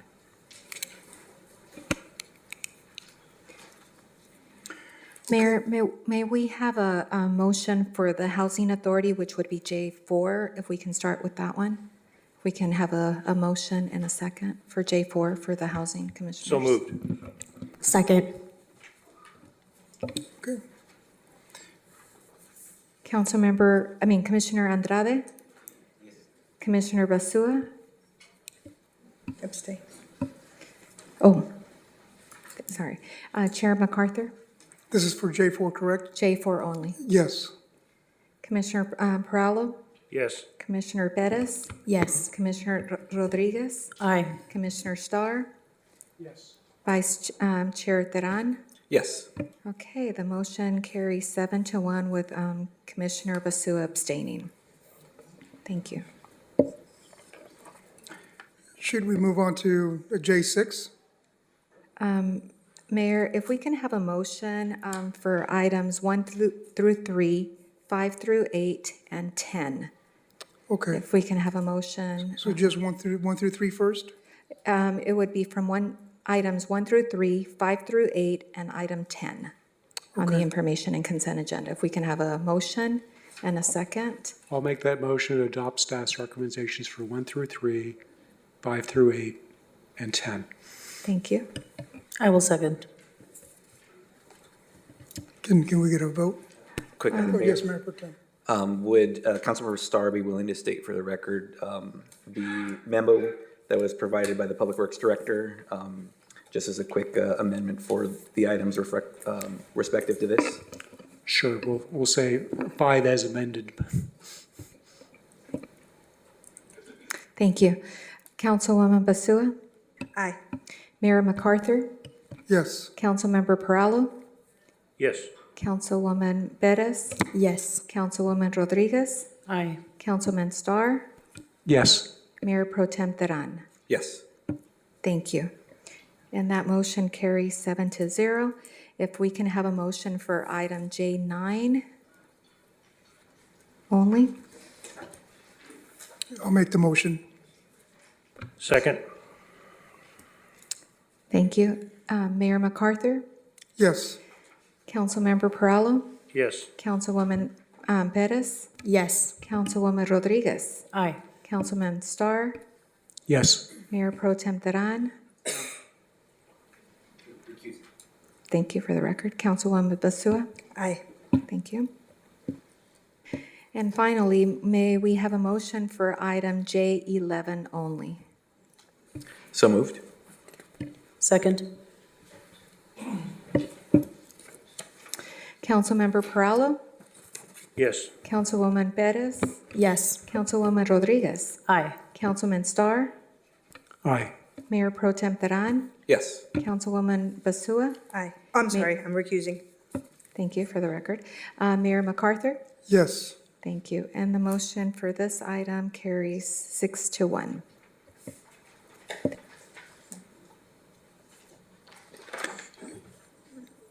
City Attorney, is it at this time that the Housing Authority Commissioner is excused?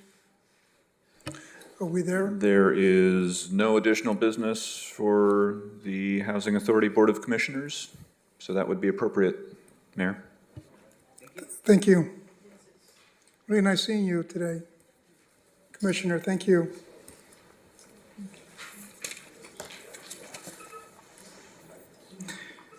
The next item on the agenda is item K1, the Housing Department. The subject, Consultant Professional Services Agreement for Real Estate Services with CBRE. The recommendation from the Housing Department is that the City Council approve and authorize the mayor to execute a consultant and professional services agreement with CBRE for real property services for an initial term of 18 months with 3 one-year options to extend for an agreement amount not to exceed $675,000. Commissioner Biden.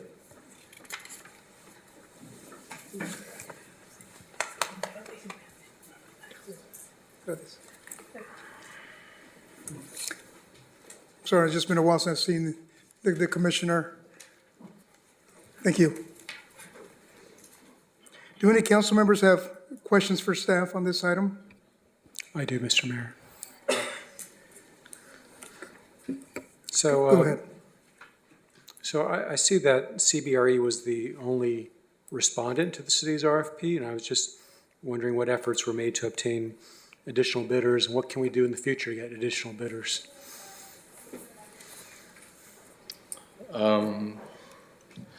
We published the procurements per policy.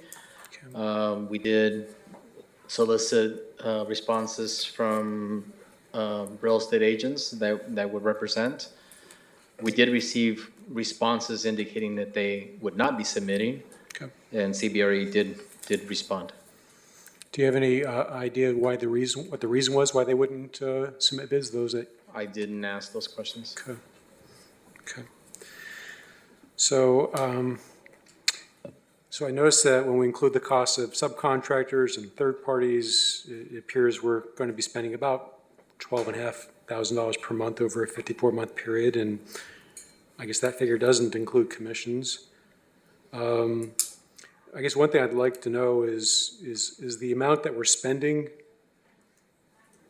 in the future, how does it compare to in the past? We've been contracted with CBRE. I think we had a contract with CBRE back in 2019. It's commensurate, sir. Okay. I mean, cost of living increases, but it's commensurate. I am proposing a restructure of the agreement from the previous term from 2019. And so the $50,000 that you referenced, Councilman, is not, it is not a foregone conclusion that it will get spent. Right. So the $100,000 is divided by 12 months, and that is a retainer service that will be paid. Right. But in case of a transaction, that is when the $50,000 gets used, and that's honestly a lesson that I learned in the acquisition of the 2900 Saviors building, and in that process, when we come to council to acquire any property, because the council ultimately has to approve the acquisition of property and that expenditure. In that case, I didn't have enough third party to pay for the appraisals, the inspections, and all those kinds of things that we had to incur. Admittedly, they were built into the cost of the transaction, but before I can get to a transaction to propose to council, I had to spend money on an appraisal and et cetera. And so that's what the $50,000 is for, in case we end up having to do that. We will recover it via the transaction, and the commissions don't get paid unless there's a transaction that gets closed and all of those things. But that's why that is there. It's not necessarily because we're going to expend the $12,000 monthly. We're just in case we need it. So in the previous agreement that we had, did that include everything? And then, but now you're splitting it up so that this is. It didn't include those third-party vendors. Okay. And so I had to eat into the monthly retainer cost. I recaptured it when we closed escrow on the 2900 Saviors building. Okay. But I had to eat into that $100,000 monthly retainer cost in order to cover those third-party vendors. And so this the structure is in an effort to save that potential. Okay, so I guess what I'm not understanding yet is just how is this agreement different in structure from the previous one? What changed? The difference is that I'm proposing to add the $50,000 of, in case we need it, in case we end up in a transaction that we're gonna eventually present to the city council. So the way normally it would work is I would present at closed session, ask for permission to negotiate, receive direction of X. I go and I procure an appraisal that costs $3,000 and an inspection in phase one and et cetera. So those couple $1,000s for appraisals in phase ones and et cetera is what I need the $50,000 for before I come to council for the transaction. Okay, all right, thank you. Sure. Thank you. Any other council member have questions on this item? Councilmember Perillo? I would just like to share with Councilmember Starr, when Mr. Ramirez has brought something to the council, it's much better if things can come and it's more complete versus having to piecemeal it. And I think he did I'm satisfied with his explanation, but having to come back and then come back and forth, and there's a time opportunity lost if that happens. But I appreciate your questions. Thank you, Mr. Ramirez. Thank you.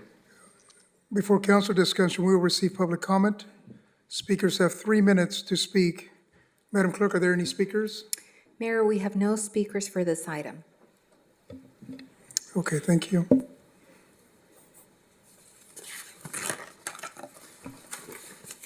Mr. Mayor, this time, did you want to entertain a motion? Yes. Well, just what is the pleasure of council on this item? So I would move this staff's recommendation. I would second that recommendation. Any further comment by any council member? Madam Clerk, can we take a vote? Councilmember Perallo? Yes. Councilwoman Perez? Yes. Councilwoman Rodriguez? Aye. Councilman Starr? Aye. Mayor Pro Tem Teran? Yes. Councilwoman Basua? Aye. Mayor MacArthur?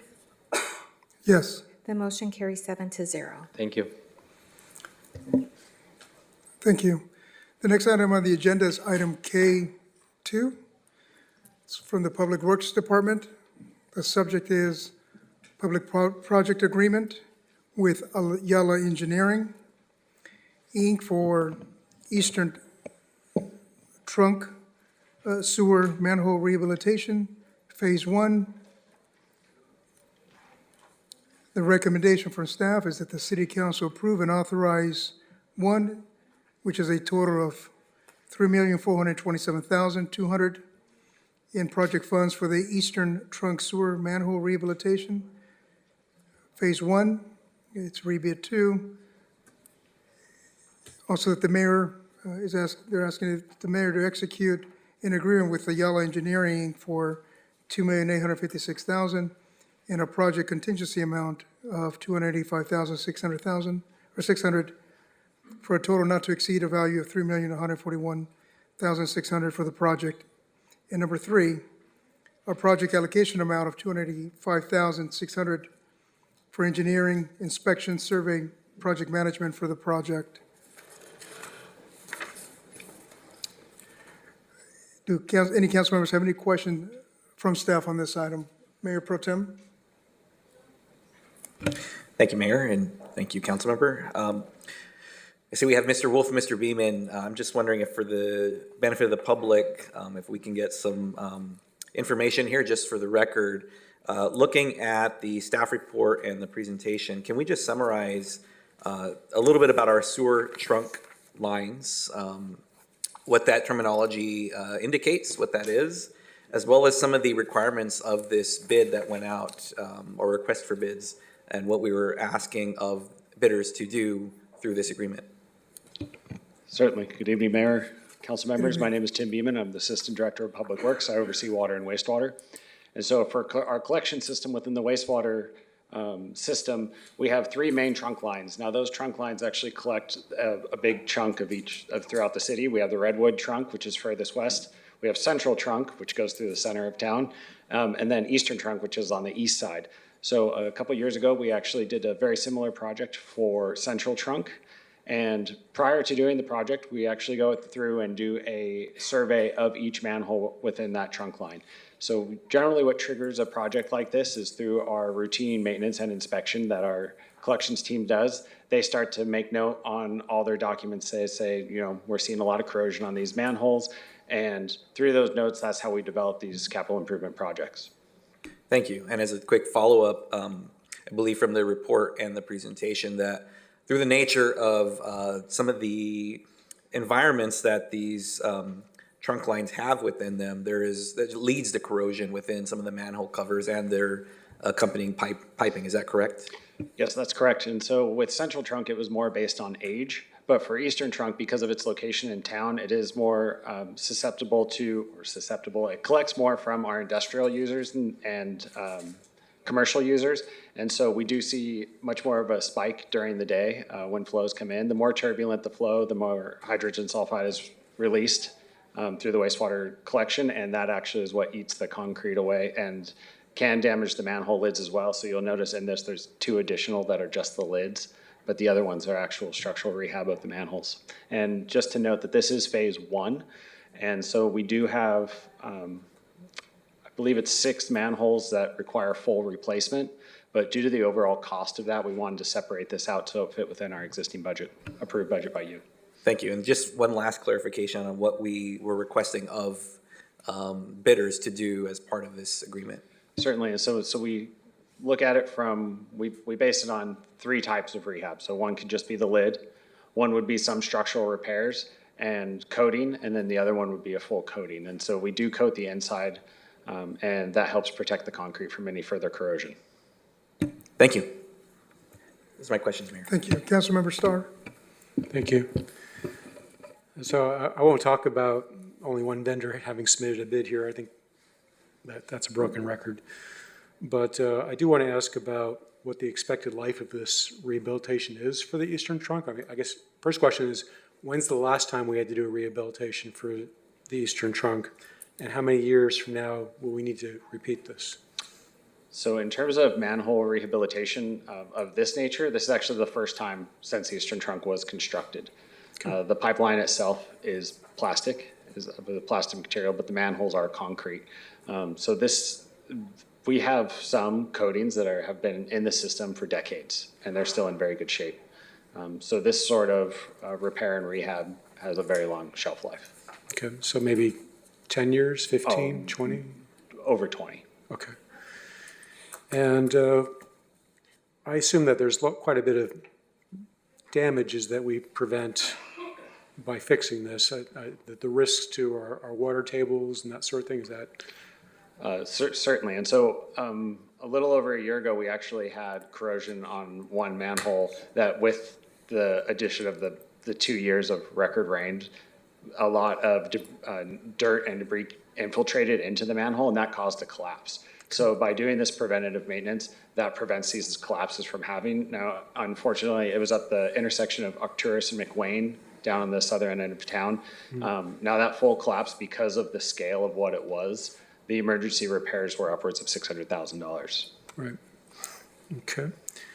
So I read through the contract thoroughly, and there was one significant issue that concerned me, and that had to do with the liquidated damages provision in the contract.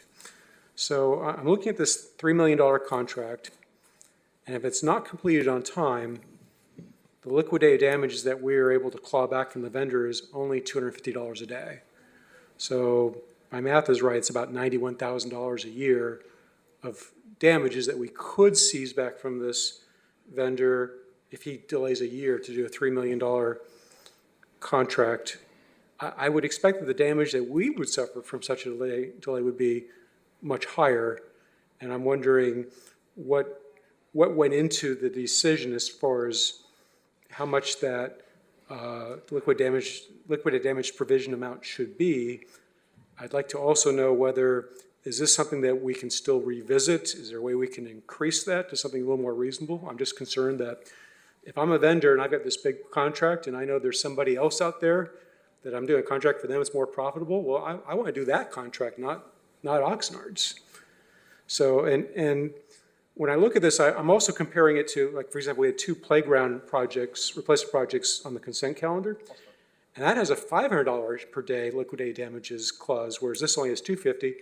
And the projects for the playground replacement are roughly 10% of the size of this. So the liquidated damages for not having playgrounds on time is a much bigger percentage of the contract, and I suspect that the real damages that we could suffer are not very high for playground equipment not getting in quickly, but I can see really significant damages to us if this project isn't done on time. So can somebody kind of walk me through the liquidated damages piece and whether that can actually be changed? So the second part of your question is, in order to change it, we'd have to rebid the project. And so the project is bid with the specifications as stated. In order to change that, we'd have to go through the entire process again.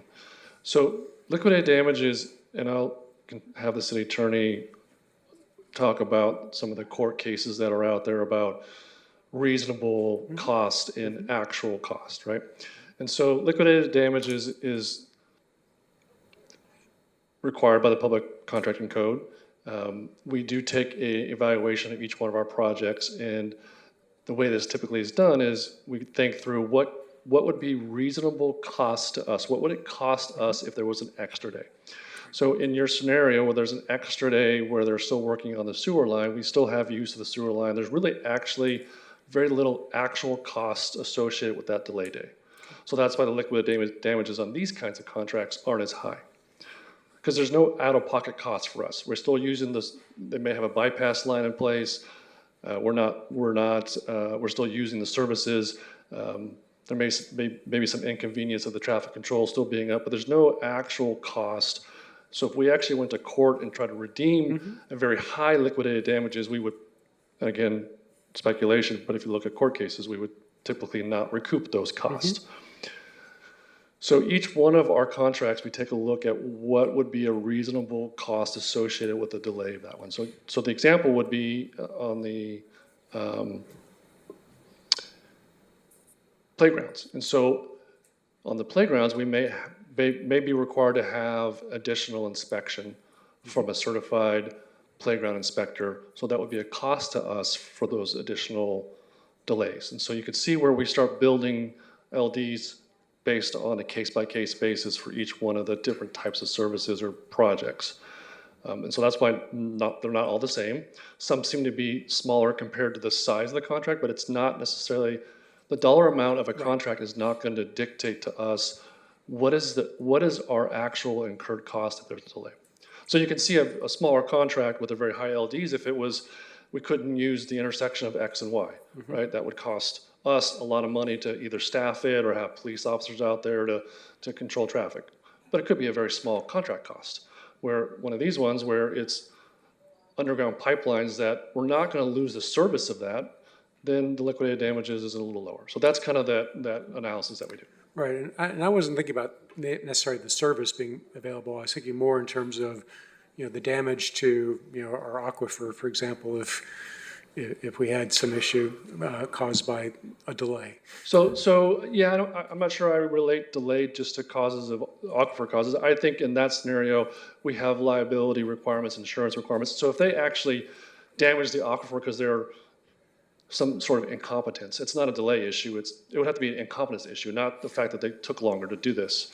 Because we would require them to meet certain requirements during the diversion. They would have to meet certain requirements. I don't see that correlation, but I understand the question is, if there is, maybe they, through poor means and method or incompetence or whatever, they damage something, we have different mechanisms in the agreement that allows us to go after them from a liability standpoint, a claim standpoint. So those are different clauses in the agreement. Okay, and I do understand that the purpose of liquidated damages, but is not to be a penalty. But I wonder still. I don't know if there's a mechanism that's allowed under the law where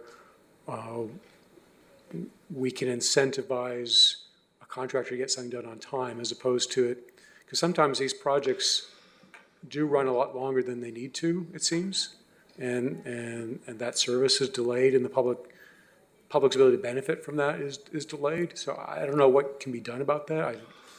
So I will say, just based on many years of doing this, that when you put higher liquidated damages, that usually increases the bid cost. The contractor's going to cover their, you know what, in terms of being able to address this. And so we have to be very, very careful about putting in arbitrarily high liquidated damages, because what you're doing is you're not really getting any insurance for it, right? Because if we go to court for that, we're likely not going to actually retrieve that, but the contractor is going to see that and say, I got to put more money into my bid. So there's that balance there that we have to understand, that we can't just put up this huge dollar amount, because what that really results in is higher bids. Well, I hope that for the future that there's some consideration as far as what mechanism can be in place to incentivize on-time performance as opposed to a lot of these delays. Yeah, I apologize, I missed that part of it. So there are mechanisms out there. There are different procurement methodologies. There's different contracts. I'm not aware of one here in Oxnard, but I have seen them in other places where you incentivize, you do the carrot rather than the stick component of that, right? And so there are, when the next item that's coming up, you'll see that there is some component of that where we evaluate, we actually include in the evaluation process before we, as a weighted value to select a contractor, we include some of that stuff. So that's the carrot part of that as well. Right. Thank you. Thank you, Councilmember Starr. Yes, I'm sorry, Councilmember Perillo. Councilmember Starr, those are good questions, and it used to drive me absolutely crazy when only one party would bid on a job. And I would ask a question, and I found out, and I'm hoping that they can tell us what the timeline is and how much time is lost when we go back out for bids. But I do see your point with respect to the difference of the penalty for the sewer versus the penalty for the playground. But I will share with you, penalties in money and the penalties politics. I can tell you from having neighborhoods that have had a playground that's not fixed on time, they will eat you alive. And it's not publicly, and it's not the fact of money. But I do appreciate you asking those questions. And possibly we could incentivize something where if somebody gets the job done early, they get a bonus.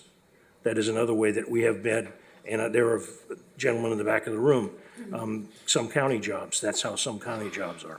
We're a general law city, so we have to follow the requirements. So the county may be a charter county, so they may have different procurement allowances, different ways of procuring. So we just have to make sure we're within our allowances in terms of how we procure. Because I am well aware, another party's in the room, there's a construction job going on, building a house, and all of a sudden the workers don't show up, and they don't show up, and they don't show up, and days go by, and now they find out they're working somewhere else, as the example Mr. Starr gave. I'm well aware of that happening, and I want to make sure, as I'm sure every other council member here, nobody takes advantage of the city of Oxnard. That's just, I wanted to express that. But I appreciate this, and I appreciate your guys' answers. Thank you.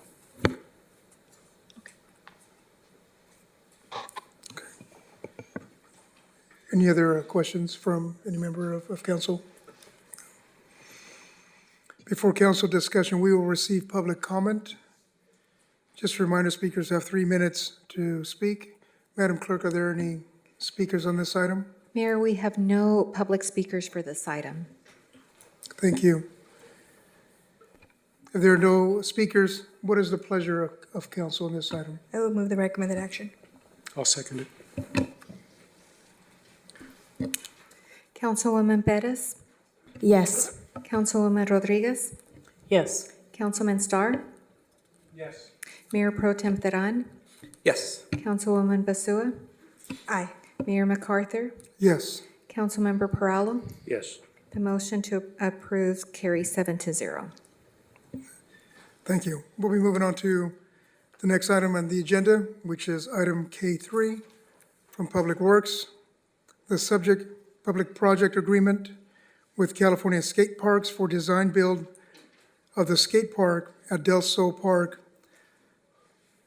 The recommendation is that the city council approve and authorize, number one, a total of $4,500,000 in project funds for the design build of the skate park at Del Sol Park.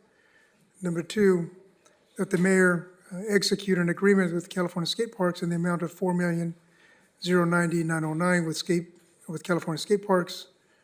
Number 3, a project allocation amount of $409,091 for engineering, inspection, survey, and project management.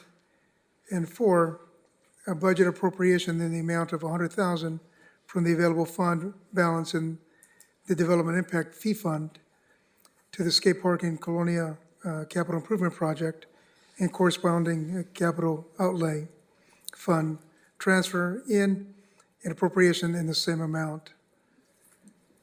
Any council members have questions of staff on this item? Councilmember Starr? Thank you very much, and I really appreciate you bearing with me with all these questions. I'm just trying to get up to speed and better understand the process here. So with this design build project for this skate park, how do you come up with $4.5 million? I mean, instead of, let's say it's 4 million or 5 million, how in the world does one actually come to that figure in a case like this?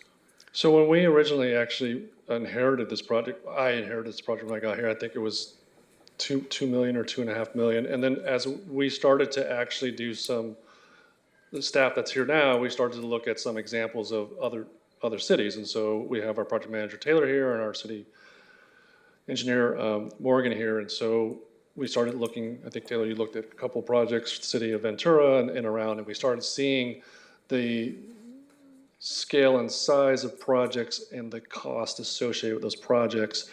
And when we went back to council, I think early 2023, and asked for, or actually it was middle of 2023, we asked for additional funds, just based on those estimates of other similar projects situated here locally, based on the understanding of what we knew the community would want in terms of the size and scope. Okay. And I guess one thing that concerns me is sometimes these contractors love to find ways to increase the cost down the road through various scope changes or what have you. And I'm wondering, do we know whether for this particular contract or for this particular vendor, California Skate Parks, what's been their history with other projects? Has there been any sort of creep in the price because of changes after that, or? So the good news is that this is a design build procurement process, and so those concerns are actually one of the reasons why we would typically go with this type of process, is because in a traditional design bid build, those kinds of scenarios would present itself. We would do the design separate from bidding it out, and the contractor would say, "Oh, your design's not right," or "This doesn't look right." The benefit of this design build process is such that they're the designer and the builder, so their argument is internal, not to us. And so my answer to your question is we didn't do any research on that because we didn't need to do any research on that because this is not the procurement method for that. Okay. And I was curious, there was another bidder, and I love it when there's more than one, but I'd like to know, what was it about Spone Ranch's proposal that you found to be less attractive than the one submitted by California Skate Parks? Good evening, Council and Mayor. My name is Taylor Gambino. I'm the project manager for this project. During the evaluation process, we had a written component, a graphic component, and a presentation. And we weighed all three of those things. So the presentation portion, they were both great. They're both great teams, very knowledgeable people. But when it came to the graphic proposal, California Skate Parks just blew Spone Ranch out of the water. So it was a significantly better proposal that they spent more time on and very much catered to the city of Oxnard. Okay. And Councilmember Starr, if I could just add, if you don't mind, please. So the other thing that I would note is that it was a group. It wasn't just one person doing the evaluation. It was a group of folks comprised of staff members from Public Works, staff members from Culture and Community Services, and we actually had a professional skater participate in the evaluation process as well. So we wanted to get input of all the criteria from a well-rounded folks from different perspectives. So I just wanted to add that it was just not one person making that selection. I really appreciate that. So I understand there were 7 scoring criteria. And how's the weighting determined by each? And I'm just wondering how much subjectivity goes into it. I mean, I can really easily imagine if I were doing something like this, I could say to myself, well, I really like this particular vendor, and I'm going to make my subjective scores fit. So the scores were all determined prior to and were included in the RFP. So the vendors were aware of what the scoring criteria was prior to submitting their proposal. So they were well aware of those. And I think part of your question is, the answer is that the code dictate, there's code for everything, right? So the public contracting code actually outlines the criteria and talks about certain restrictions, like this can only be weighted so much, this has to be weighted this much. And so we follow mostly that. But then we also put, again, we have the ability in some places to put our own fingerprint on it. And so we look at what's more important to the community. Is the timeline more important than the design? I'm making up an example here. So there's some flexibility, but some of it's dictated on code. And I know maybe Elle wants to add anything else to that, or? Okay. Hi, yeah, it's Public Contract Code 21164, and they call out 3 specific criteria. You have to look at price, you have to look at their construction and technical expertise, and then you have to look at the life cycle costs of the skate park over a 15-year period. Those are the 3 mandatory criteria. So if we wanted to award on all of that, we would have a weighted award based on like 33%, and so on, so that we get almost to 100. We added in a couple different components, and then there was a weighted value, and each of the 2 proposers were scored equally based on all components of their presentation. So it's not arbitrary, it's whoever essentially collected the most amount of points and whoever really was high on those 3 mandatory sections from Public Contract Code. Okay. All right, and what is the expected life of a skate park? Depends on how well it gets used, I guess. So this mostly will be made out of concrete, so quite a long lifespan. As Elle mentioned, part of the evaluation criteria is the long-term maintenance cost. And so when the team evaluated these different examples, they used that as a criteria to make sure that it can last as long as possible. Now, I'll say some components will last longer than others. You can imagine that some of our skate park components can last up to 20, 30, 40 years, depending on the use. Some of them may have to get replaced a little bit faster, depending on the use of them. So to put one number on it, I don't think we could, but again, it was actually part of the selection criteria to make sure we had the best long-term maintenance cost. Okay. And once this project is completed, what would be the annual ongoing costs of maintaining this? I mean, I've seen in the past where we'll build a park, and then that's exciting, that's new, and then sometimes the maintenance of it, is deferred a lot longer than the public's happy with. What type of ongoing costs should we expect with this skate park once it's completed? So I don't know if anybody is here from Culture and Community Services. They would be the one that would program it. Actually, we do have somebody here, so they may be able to talk about staffing. There's other components to it. There's maintenance costs. Again, these are we build it the right way. There's not going to be daily maintenance. Graffiti abatement potentially, or actually mostly stickers, right? Maybe removing stickers, right? Sure. That would be pretty standard. There's going to be a lighting associated with this, so there'll be some lights. Now, as you notice, that there's a component of the design that actually is removing some of the existing landscaping. So there's actually going to be a cost savings, annual cost savings maintenance for that. I love it. An annual cost savings for irrigation. There's an annual cost savings for some of the lights that are going to be removed. So we didn't actually do a detailed analysis, but a lot of that will be a wash based on those savings and new savings and the new cost. But I think the staff is the one component I can't answer. But Julie.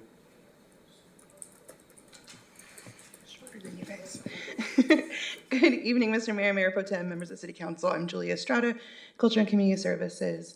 I'm the recreation representative for this project.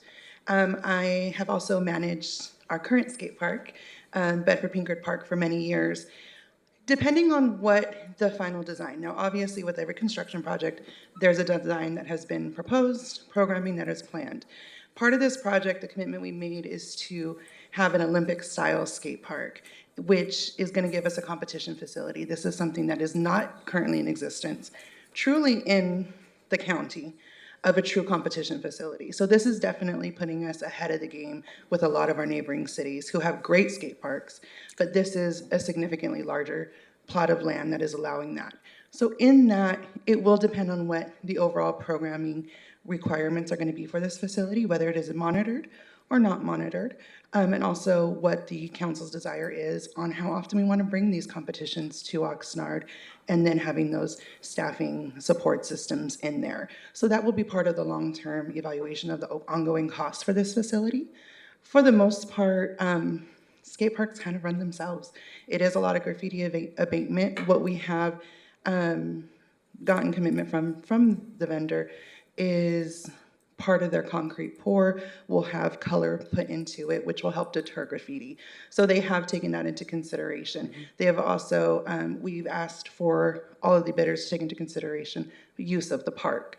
And so we've taken all of those things in mind to help lower those costs and the need for monitoring of the skate park, to help keep, errant toys and soccer balls from rolling into the skate surface and creating a collision for the skaters, and vice versa. If anybody takes a fall too close to the edge, a board coming out and hitting pedestrians. So we have put all those things in place. That helps negate some of the monitoring costs and ongoing staffing costs. So once those designs are finished, that will help us determine what the staffing and programming portion is going to be, and that will come with the community outreach that will be part of this design process. Okay.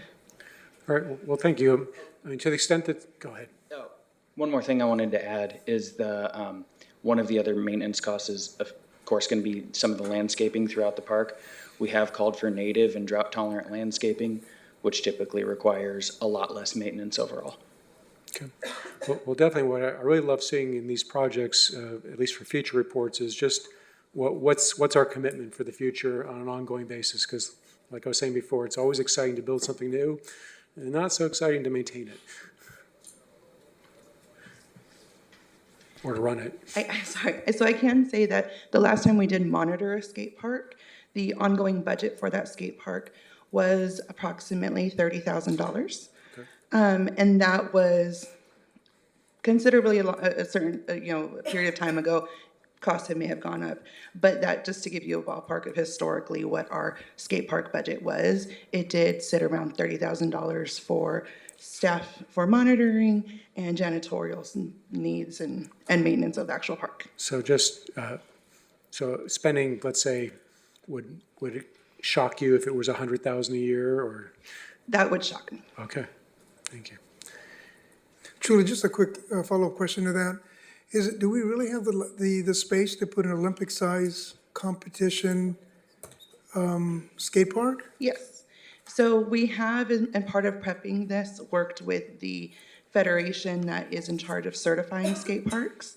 While we're not seeking certification at this time, we are seeking the advice of that organization. Mm-hmm. I do have a history of working with the US OPC, and so we reached out to them, got the proper federation that certifies for skate sports.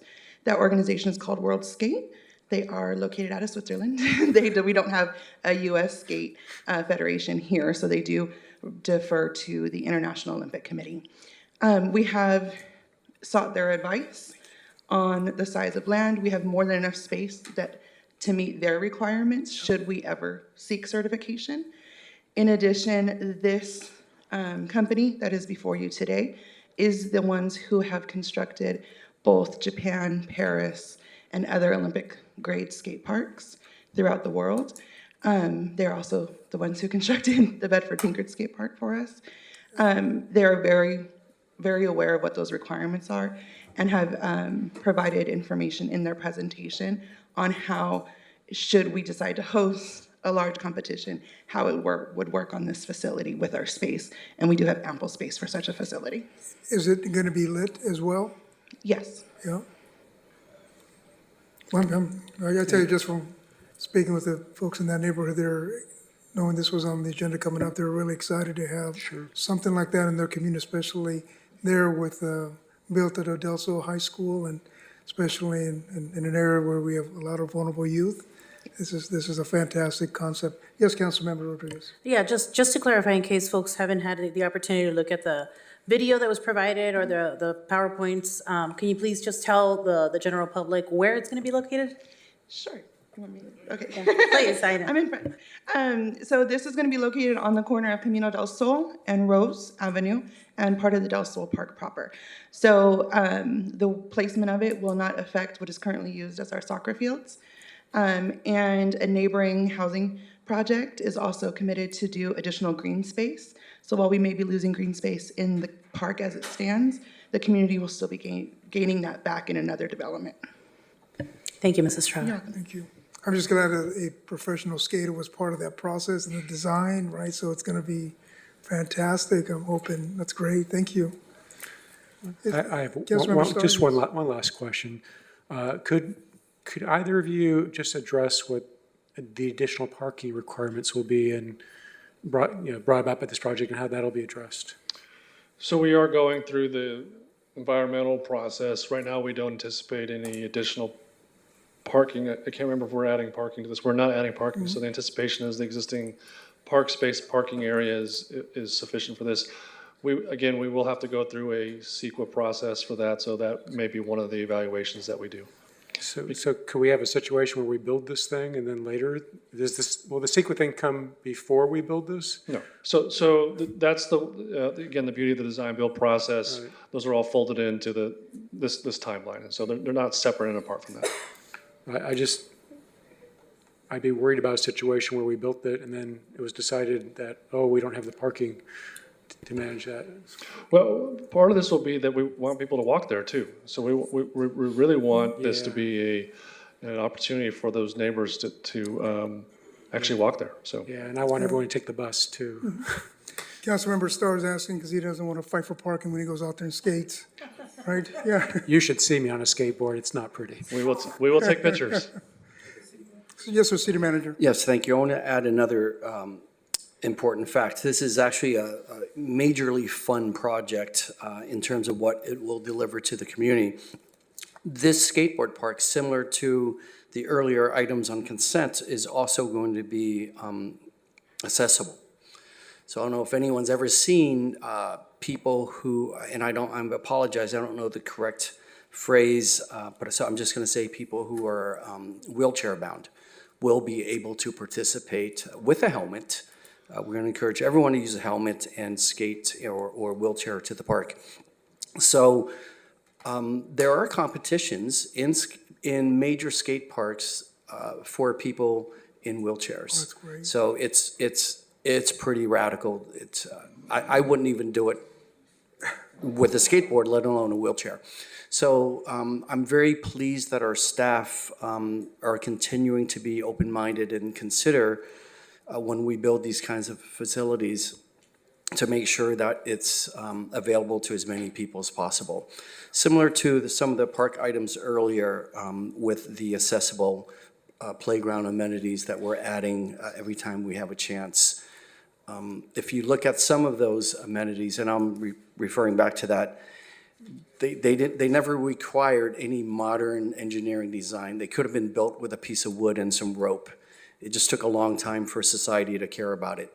So I'm very pleased that our staff are assuring with this major project that even people who utilize wheelchairs can compete and do amazing things, including flipping in the air with the wheelchair. Wow. So lots to look forward to. Thank you.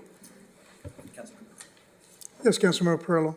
Yes, I appreciate this, but I have one specific question about life.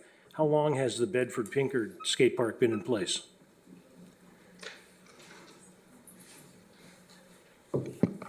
We opened the Bedford-Pinkard Skate Park in June of 2004. June of 2004. Thank you very much. So it just hit 20 years a few months ago. Okay, and having, not that I skate, but having attended that area, I often see when they talk about the cost of maintenance, the people break down the fence to get in there. And this leads to my other question, and I don't want to be the wet blanket on this issue. I used to attend motorcycle events, and there was a large firm called Newhall Land and Farming, and they had a facility called Indian Dunes on 126. You had to sign a waiver, and you were liable. A kid broke his neck, and the family cleaned out everything that that company had. The issue, when I go by on Rose Road, and it doesn't matter if it's Ojai or Santa Paula or any of the other communities that have skateboard parks, I don't see kids with the helmet, and if I do, often the straps are dangling. How do we protect our city? And I'm asking it very blunt. We are going to spend $4 million, one legal judgment, and we might have a person in here, Mr. Moore, the big city insurance excess policy. $4 million is a drop in the bucket for a judgment against the city of Oxnard. How do we protect ourselves? I'm not against this, but I'd like to have that answer before I vote on this. So Councilmember Perello, and I would like to point out that we do have another skate park in the city that's been around for over a decade, has a very deep approach. And as I mentioned, I can see people even today without the helmet, without the thing tied on, and in the dark, or if there's a football game going, the park shut down, and they're in there. And do we have any complaints or claims or? I don't know if we have any complaints. We don't have any claims ever from our current park. Now, if they are engaging in some sort of activity that is dangerous, that is on them. They are responsible. We can't control whether or not they have helmets on, whether they're locked. We also have something called design immunity. So provided that we aren't creating like these crazy hazardous drop-ins and obstacles in our skate park, we would be immune from any sort of crazy accident. Now, can we prevent somebody from suing us and having to go through an entire tort process? No. But would we be adjudicated all the way to where we are liable and have a multi-million-dollar judgment? Probably not either. So there are lots of skate parks across the state, and they're typically protected under like design immunity. This park will be the same, signed off by engineers. It has approved plans, and then we will take appropriate safety precautions, signage, and of course, you know, everybody knows to wear a helmet. There's a part of it that's on them. Members of staff, I'm being told that some of our listeners can't hear, so if you can just talk closer to the mic, please. Sure. Is there anything else you guys want me to say? I just realized I was pretty far from the mic. Do you need me to repeat anything? Yes, my concern is this. Liability, I got a 4-year-old kid, and as the mayor said, you know, the kid's doing backflips. I think we got a lady in your office whose kid is very talented with that stuff. And gravity rules, no matter what, gravity rules. And sometimes she's an evil woman. And we could have something extremely bad for some family, and they would look to the people that own the skateboard park. We feel confident we're protecting our city and the residents, they're gonna foot this thing. Yes, and like I said earlier, we can't prevent somebody from suing us, but they are assuming the risk by going there, whether doing backflips or just flat ground skating. And it depends on what type of activity they are engaged at our specific location too. So there's also something called contributory negligence. So what were they doing? What were we doing? But we do have a lot of protections for something like this. And it's the same for all of our other parks where we just have simple swings and slides. You can have lots of things go wrong. And we have a very good track record of, I think, having no claims since I've been here in my 2.5 years. So. Okay. Yeah. Okay, thank you. Thank you. Thank you. I'm just really excited. And Julie, thank you. And staff, thank you for looking ahead and making this an Olympic size where potentially we can have competition, drawing in visitors and really showcasing what we have in this city. And again, giving an impulse to this city to just be that much more vibrant. So thank you for thinking that far ahead. Thank you very much. Is there any public speakers on this item?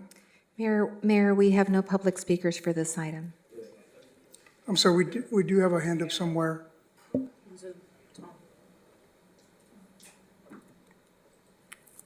I'm sorry, Tom, we almost forgot about you. Go ahead. Hi, thank you, Mayor. I appreciate the speakers. So my name is Tom Garcia, owner of Tomas Cafe, and I've been listening, obviously, to this project here for Del Sol Park, a much-needed attraction, I would say. But to err on caution, I would like to hear more on how the city or developers decided to put a skate park here at a cost of $4.5 million for this community. No doubt the community needs it. They need more, but I would like to know how many actual skaters do we have? What's the daily usage of the current skate parks? You mentioned that possibly have competitions.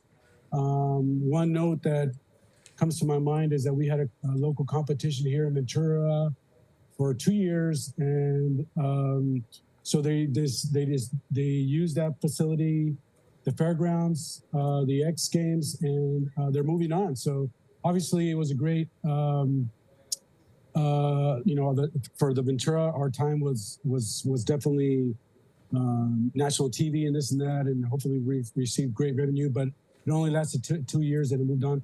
But just so $4.5 million sounds like it is a lot of money. I'm a business owner, and or any as a resident too. $4.5 million, a lot of money plus the additional costs. I would like to hear other options. What else other than skating can we provide for the facility, for the park there? Can we enhance the soccer facility? Can we provide a museum? Can we provide an art project? It just sounds like a lot of money, but I'm not a skater, so it's not a passion for me. I'm not part of the culture. So, but I would love to have skaters or just people in general just to come by and give their opinion. Or if not, other enthusiasts of sports. So, but appreciate your time and thank you very much. Thank you, Tom, for your phone call. Madam Clerk, are there any other speakers before we move to Mr. Wolf to provide some clarity? No, we do not have any additional speakers for this item. Thank you, Mr. Wolf. Do you want to provide some feedback for Tom's question? I would say a couple of things. So we are doing a few things at Del Sol Park. This is one of the things that we're doing at Del Sol Park. So we have a restroom project and we have a playground replacement project. And that was the other two, right? Yep. So we're not just doing a skate park. We're doing, this project is a skate park project, but we have other park projects for the Del Sol Park. I can't speak to how the current skate park is how many people use it, and I don't know if Julie has any, but she can probably give some estimates. I will say that this has already gone through a couple rounds of capital project approvals by council, so this has been vetted through the council process a couple times. So this is not the first time that this has come up. It's been through this body on many occasions in terms of the annual capital improvement project, and again, when we went forward with the funding. Now the funding for this is ARPA, and there are some restrictions, can't just use it for anything. And so I would say that it's been pretty heavily vetted through the elected officials about making this a priority for this community. Thank you, Julie. Do you have any insight on the usage and the demand for a skate park? So Bedford Pinker Skate Park is not currently monitored, so we don't have daily statistics for it that are current. The last time we monitored it was back in 2017, and we did have a few hundred people that would go through it every day at that facility. It was a very popular facility. Every time I go by, it's always having lots of activity in it. The demand for skate facilities has increased with the inclusion of it as an Olympic sport. One of the things that in recreation we try to do is create pathways for our youth for whatever they're interested in. One of those things being sports. We have all of the Olympic sports, we have avenues for them. We did not have an avenue for those in our street sports to have a way to progress in their skill set. We only had the one park. Now, luckily Public Works has heard us on that, and they have incorporated smaller skate facilities in park developments that are coming up. What we saw with this opportunity is that pathway to get our skaters the opportunity to advance in their skill set, advance in something that they love to do. California State Parks has done health studies on the benefits of recreation facilities in parks, and how it contributes to not only overall physical health, but mental health, social awareness, volunteerism, civic pride. These are one of those things that do contribute to it. Del Sol Park is a very large plot of land, but it doesn't have very many services as it stands. This is giving that community, which we have historically found doesn't always have, their youth don't always have a way to get across town to Bedford Pinkard or to get to where we're putting these future parks. This is providing a great opportunity for that direct community. We've heard from that direct community that they are looking for places to skate. There's not a lot of opportunity for them. And we took that into consideration, as well as implementing a pathway for those street sports. I do know that on National Skate Day, historically at Bedford Pinkard, we had to close the doors because we couldn't let any more people in because so many people show up for it. There's also been an increase in quad skates on top of skateboards. So having this facility, while it is being designed for skateboards, also be accessible for wheelchairs, quad skates, inline skates, and other modes of transportation to explore and develop their skill set is, I think, very valuable to our community. It is something unique for the area, and it will definitely provide an opportunity for youth to explore potential Olympic opportunities that were never there before with the addition of street sports into the Olympics worldwide. Sounds good. Thank you, Julie. Thanks, Tom, for your question. Mayor Pro Tem, do you have a question? Yeah, go ahead. If we're done with the public speakers, I just have a comment on this. I want to thank the staff for bringing this forward and thank all the questions from my colleagues. Before we move to vote on this item, I just want to share that from a youth development perspective, when you diversify your portfolio and offerings you have for young people, you're going to have a much wider net cast in how young people are kept from falling through those cracks. And, especially young people in historically vulnerable communities like Colonia, Rose Park. And when we have opportunities for them, the boxing gym is a great example, those who would have maybe never had the opportunity to try that out can try it out and see if it works for them. And if it's something they enjoy, it is what's referred to as a positive alternative activity to what could be negative or risk behavior. And so, especially in challenged communities, challenged neighborhoods, the more types of opportunities we offer to young people, the more likely they are to find something that's going to click with them. If boxing wasn't for me, and look at me, I'm not a boxer, but if I had something like skateboarding that I had an opportunity to do within my community or a very short trip to get to, that may be the thing that clicks with me. If it's not that, then maybe it's soccer, then maybe it's STEM activities, maybe it's engineering, technology, whatever the case is, but I need those opportunities to be presented to me in some way, shape, or form to even have a chance to know if it works for me or not. And that has been the challenge of communities like Oxnard, historically, generationally, is that kids don't get those kinds of opportunities unless they have the ability to go to another city or another community where those are offered to them. And so I just appreciate this coming forward. I appreciate all the work that's been put into it up until this point and moving forward if this council votes to move past this point. So I just, again, want to thank everybody for that.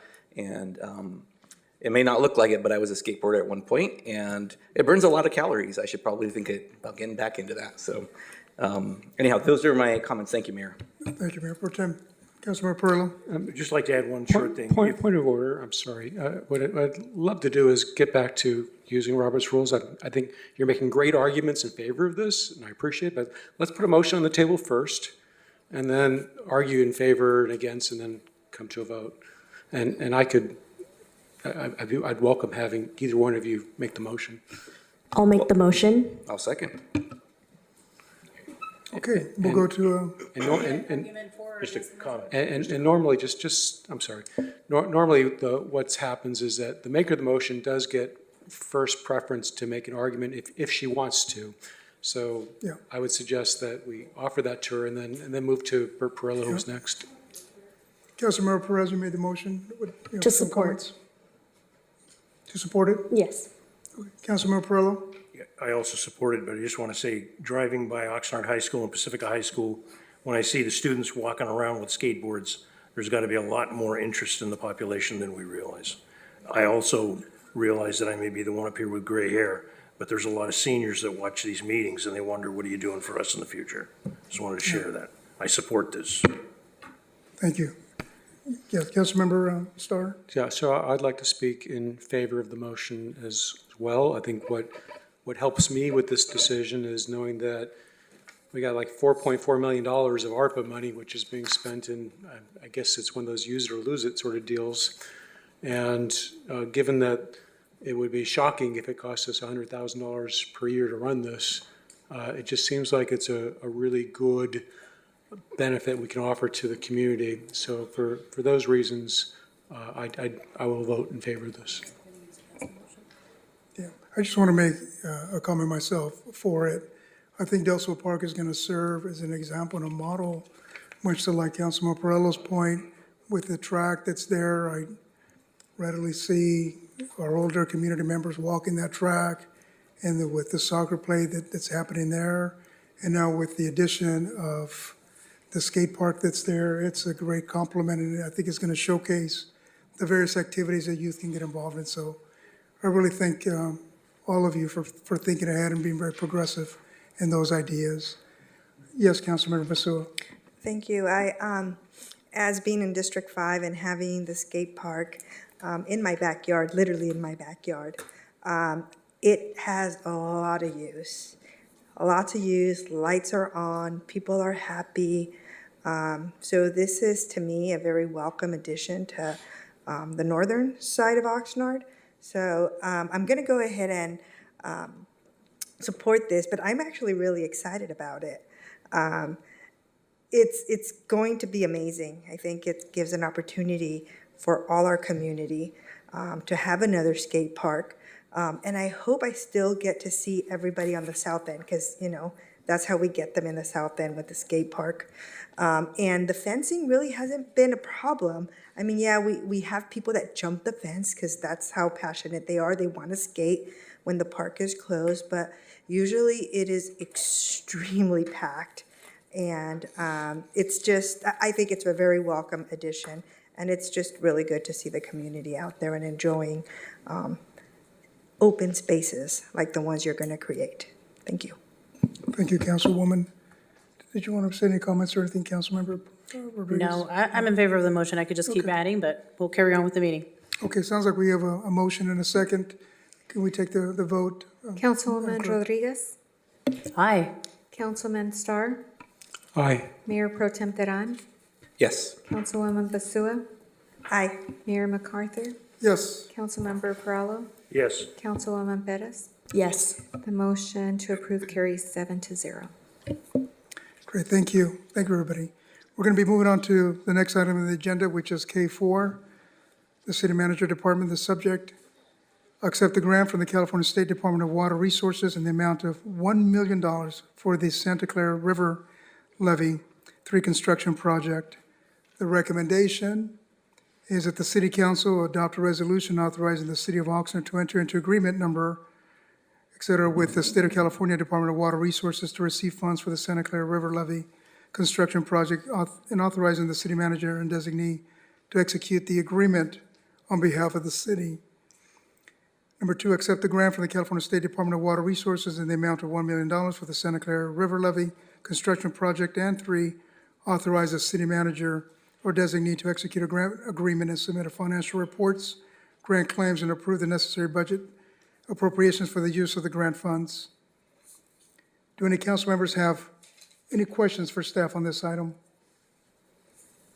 Yes, Mayor Pro Tem. Thank you, Mayor. Good afternoon or good evening, Mr. Smith. I appreciate this item being brought forward just so that the public has all the information, just in case they didn't get to watch the required Measure M video. Can we just share a little bit about this? I know we talked previously about the reaches and SCR3 and where we are with this when this came to committee.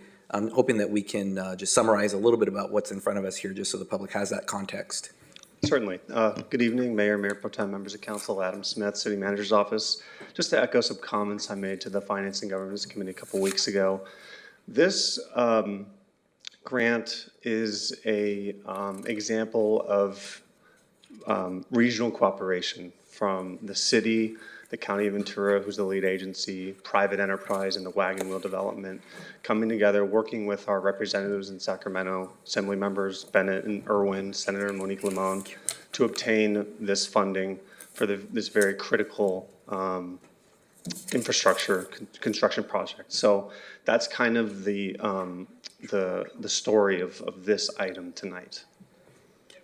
Thank you. And can you just share a little bit about where we are now and what this acceptance of this grant, or this, if this grant were to be awarded, what that means for the construction of SCR3 and what we're doing here? Certainly. And I can also add that, yes, we have Jar Kapusik, who's lead project manager from the County of Ventura, in attendance, who can probably answer that question a lot more knowledgeably than me. So there he is, right here. All right. Yes. Thank you, Mr. Kapusik. Thank you. Good evening, Mayor and members of the council. My name is Gerard Kapusik. I'm the Strategic Resiliency Group Manager for the Ventura County Watershed Protection District. So here we are 15 years after we started this project to tackle a significant flood protection issue for North Oxnard. Councilman Perella, before he was a councilman, was a member of the Flood Zone Justice Association, a group of neighborhood residents who, when FEMA came after the Katrina hurricane, remapping brought the attention of the community. You've heard that phrase, "Never ever let a mapping crisis go to waste." It certainly brought people's attentions about the importance of dealing with flooding and to do it together. So this launched an effort, a multi-year effort by Watershed Protection District, given the number of homes and commercial and businesses that are protected behind this to-be certified levee when we complete this project. It's considerable. It has a very high benefit cost ratio. That is to say, the investment that we are making in flood protection will have multiple returns. FEMA will generally only grant a project that has at least a 1 BCR ratio, that is the benefits of 1 or more times the damages. This project had 5, a very, very high ratio. It was the highest project rated in the watershed protection portfolio. For that reason, we worked together cooperatively with the city. The funding plan for this $28 million construction project is approximately 72% from the Watershed Protection District, effectively our property taxes that contribute to that. Approximately 10% from the city, $2.8 million, of which this is an element of 2 other funding sources. $2.5 million from FEMA grant, $2.5 million from the State Department of Water Resources grant. So we had to cobble together those funding sources. Luckily, the bid came in under engineer's estimate, which is what's helped us. We have launched this project. The Board of Supervisors awarded it in October of 29. Construction is expected to begin in January. It actually could be constructed in a given year, but because of the presence of sensitive and endangered species immediately near the area where we'll be installing the sheet pile to protect the area from scour of the river underneath the river, from undermining Ventura Road, and so becoming a flood damage problem for the community. We have to do it over 2 construction seasons because we have to work our way around the endangered and threatened species in terms of either phasing construction or deferring it until we can do that. But we're very excited about this project. It is definitely an example of the project that Councilman Starr mentioned about regional cooperation and your staff. I want to appreciate the participation by the city to step up and help us fund this project. As far as I'm concerned, Watershed's constituents are the city's constituents because we're here to protect the people from floods and to do that together. And I also want to extend personal thanks and commendation to Adam Smith, my counterpart, in helping to negotiate these agreements and move it along. As you well know, we've had 2 back-to-back years of heavy rains. So a good portion of my time for the last 18 months, sometimes up until 12 in the morning, is dealing with FEMA to ensure that we have damage restoration grants. So we've had a little bit of fits and starts about getting this done, but we had to cobble together the funding. We've been successful. We thank you for your participation, and we look forward to groundbreaking and making sure that this system is certifiable to provide protection for everyone behind it from a 1% annual chance flood. And that's the goal of this project. Great. Thank you very much, Mr. Kapusik, for that comprehensive explanation. I appreciate the level of detail, and I think that that's not only great to have on the public record, but also I join you in commending the regional cooperative effort that had to come together to bring us to where we are today. And thank you, Mr. Smith, as a project manager with the city, for your role in this as well. And lastly, just thank you for being here this evening, but also for you and the Watershed Protection District's support in informing residents when we have that annual request for updates on the levee, but also when questions come in when rains arrive as well. So again, thank you for your work on this. You're very welcome, and I hope you still have my briefing binder that I gave to you upon your ascension to the council, because as you know, we now have to move to the SCR1 levy. As it turns out, it's in my new office, and it's for all the council members to take a look at too. It's openly available. Thank you. Mr. Kapusik, is groundbreaking really the right term for building a levee? I'm just curious. If you have a preferential term, I'm open to it. How about holding hands and ribbon cutting? I think Councilmember Starr had a question. Yeah, first of all, I really like that we're doing this, but what I'd like to know is, I'd like to be able to say all the benefits that the public is getting from this. I imagine there'll be quite a bit of reduction in home insurance costs for people that would normally be affected by a flood that won't have that risk anymore. Do we have any sense of how much money that might be that saves the public? So you've hit on the key benefit cost ratio rationale for the project. To the extent of providing protection for anyone who has a federally backed mortgage, they would not be required to purchase that insurance. Some people may still wish to do so even after the project is done, but they would not be required. So that's an immediate cost savings benefit, investing in infrastructure rather than insurance proceeds necessarily to FEMA. So that's an immediate benefit along the line. The average flood protection NFIP policy today in this area would be something approaching $2,500 to $3,000 a year in premiums, and that is likely to skyrocket as climate change and other aspects are factored into FEMA's insurance model, which is basically underwater nationally. FEMA's NFIP policy collects only about $6 billion in premiums a year. You can look back over the last several years and the hurricanes, the disasters, $25–35 billion in disaster assistance. So Congress has to basically fund that difference along the line. So that's really the major benefit. And most importantly, the protection to the community from the damages of flooding, which is both a combination of water damage, but even more dangerous, the hydraulic force of the water, because water is uncompressible.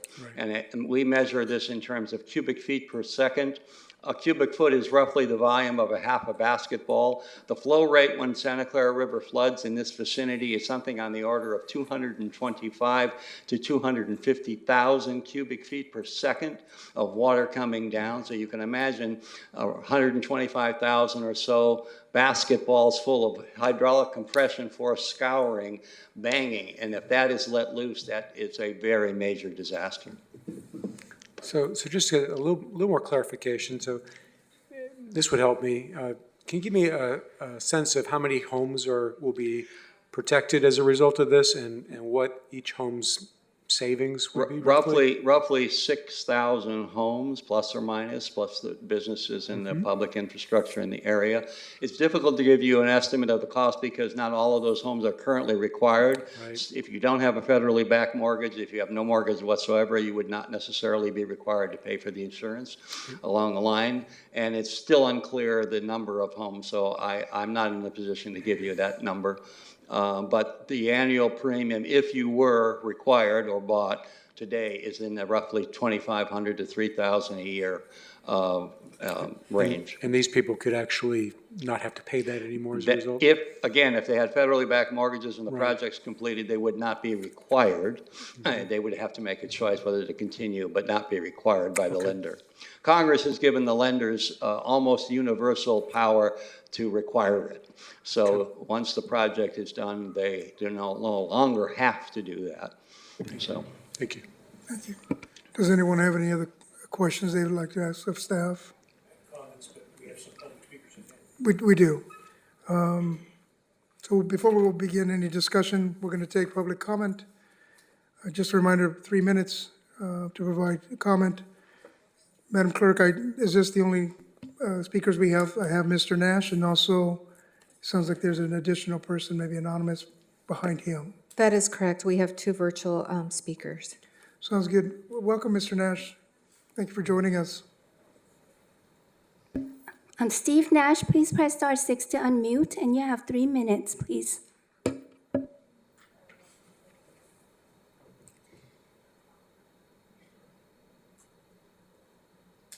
Okay. Madam Clerk, maybe we go back to him after we take the second virtual speaker. Sounds like this one is an anonymous caller.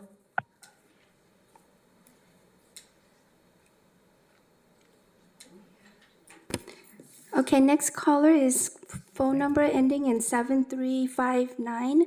Please press star 6 to unmute, and you have 3 minutes, please. Thank you. Mr. Mayor, Mayor Pro Tem, members of the City Council, good evening. My name is Paul Schnablin. I live in River Park. I'm also the chair of the River Park Neighborhood Council. I want to commend the council on the earlier vote to authorize the MOA to get involved with this project, and I want to encourage the members of the council to accept the grant and get started on it, so the city and the various other entities can get started on the SCR3 lighting construction project.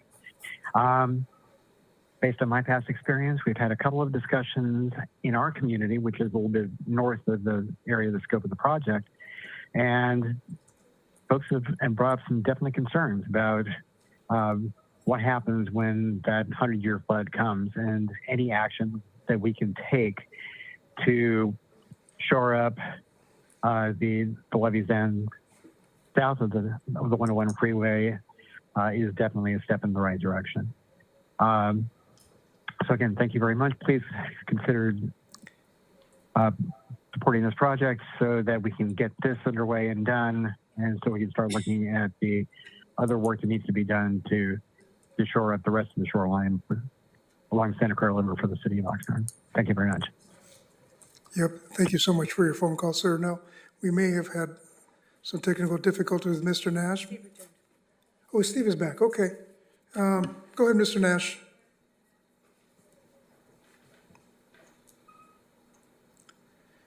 Maybe just allow him. Thank you. Can you hear me? Oh, there you are. Yes, Mr. Nash, go right ahead.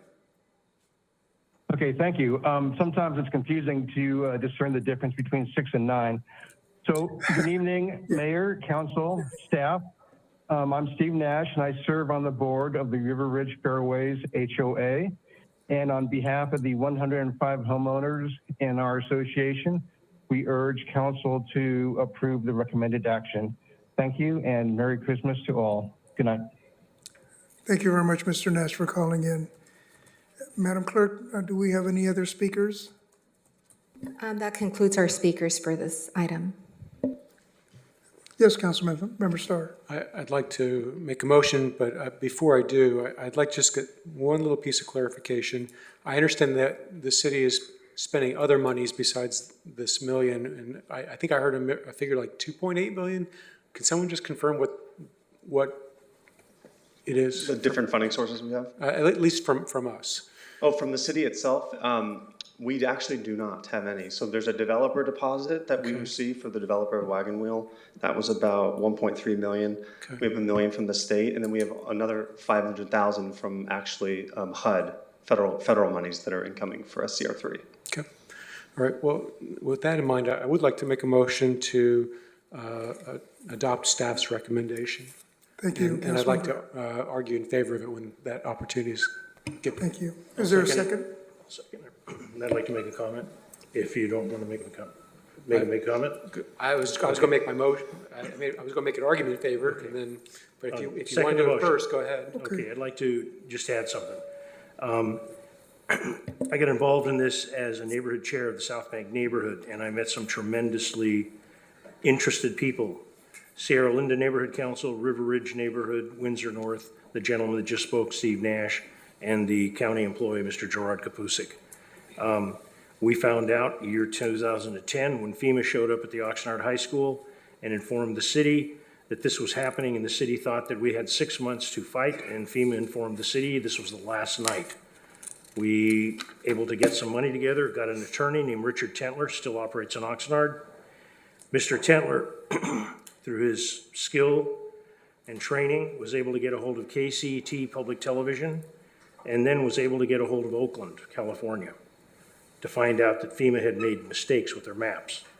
This area went into a flood zone 124-hour period, then came out of a flood zone 24-hour period. But the issue that struck me the most, this was a volunteer group, and we forced the hand of all involved, county and city, because to express for myself, my wife and I, who both grew up in this area, would have never bought a house where we bought it if we had known that the dirt bank was not a levee. It turned out it's called a gap. It's just piled up dirt. It melts like chocolate when the river gets big. They need the levee. Mr. Kapusik explained part of the problems. This levee has been improved tremendously from Victoria coming upstream up to where the river and Ventura Road deviate. The mating cycles of insects, birds, and plants have been a big crowbar in this process.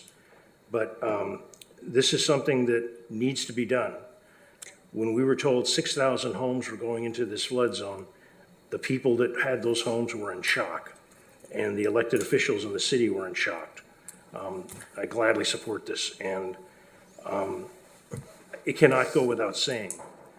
SCR1, which covers River Park is at great risk. That is the next big thing that the city's got to take on. We can't let that happen. I know we have some new council members here. I recommend those council members get a picture of the approved maps called flood inundation area, what happens to River Park. Thank you, Mayor. Thank you. Thank you, Councilmember. I know you made the motion, Councilmember Starr. I'd love to argue in favor of it. So I just look at this from a financial standpoint.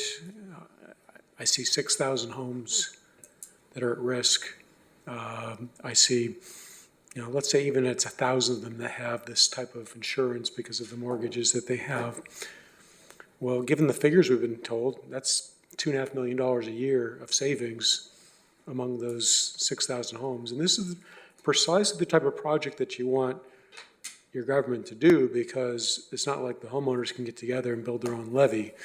This is just one of those things where it's necessary, where it's going to protect the public, and the return for the money that's being spent here, it just seems like it just makes a lot of sense to me. So for those reasons, I would urge a vote in favor, and that's what I will be doing. Are there any other comments before we take a vote? No, I think it's a great idea personally. Anything, just to echo what Mr. Perello said, and Councilmember Starr, anything that protects people is good policy. So thank you for that. Madam Clerk, can we take a vote? Councilman Starr? Aye. Mayor Pro Tem Teran? Yes. Councilwoman Basua? Aye. Mayor MacArthur? Yes. Councilmember Perallo? Yes. Councilwoman Perez? Yes. Councilwoman Rodriguez? Aye. The motion to approve carries 7-0. Thank you. I know we're at 9:30, but I think we may be able to make it here before 10 o'clock. We're moving to agenda item K5, Public Works. Subject Second Amendment to Golf Management Agreement and additional budget appropriations. The recommendation that the City Council approve and authorize, one, the mayor to execute a Second Amendment to the Golf Course Management Agreement with American Golf Corporation for a time extension only for an additional term of 4 months ending on June 30th, 2025. And second, the recognition of additional golf course revenues in the amount of $353,550 and appropriate an amount not to exceed $662,890 for fiscal year 2024-25 expenses in the golf course operating fund. Do any council members have any questions of staff on this item? Yes, Mayor Pro Tem. Thank you, Mayor. And thank you, Mr. Wolf. And I see Mr. Hallett. Did Mr. Hallett leave? There he is. Thank you for the presentation. Just as a quick item, just because Measure M does require folks to view the video presentation ahead of time on their own time if they didn't have a chance to do so, can we just give a summary on this item and the Second Amendment for this agreement with the American Golf Course?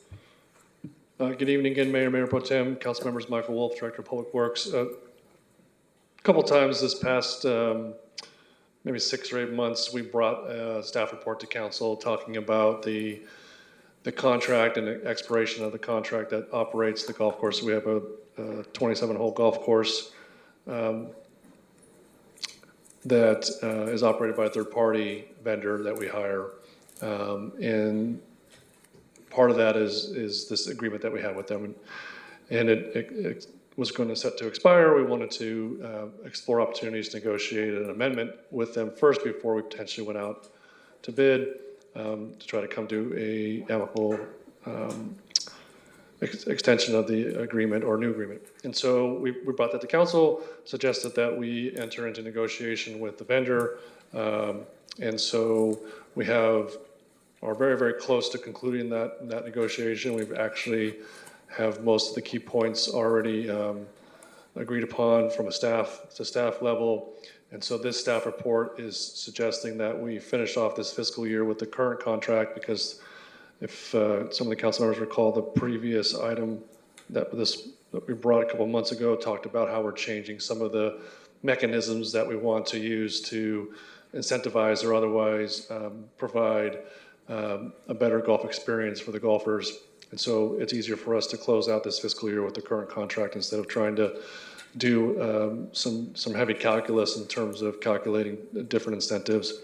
So that's part of the staff report. The other part of the staff report is we've done this a couple of years in a row where we look back at our original budget estimates, and we are making some budget adjustments based on the actual year-to-date information that we have and projecting for the remainder of the fiscal year. So that's the other part of this staff report, is doing what has been a pretty standard process for us to make some adjustments mid-year for expenditures and evaluations. And we did put a little bit of a benchmarking of what has happened in the previous fiscal years in the staff report, so that's there as well. Thank you. And my last question, if you could just touch a little bit on what was referenced in the staff report and the presentation for additional revenues for this year versus what was projected, but then also a quick explanation of the expenditures, specifically expenditures on a cart bridge and unplanned capital replacement of some of the equipment there.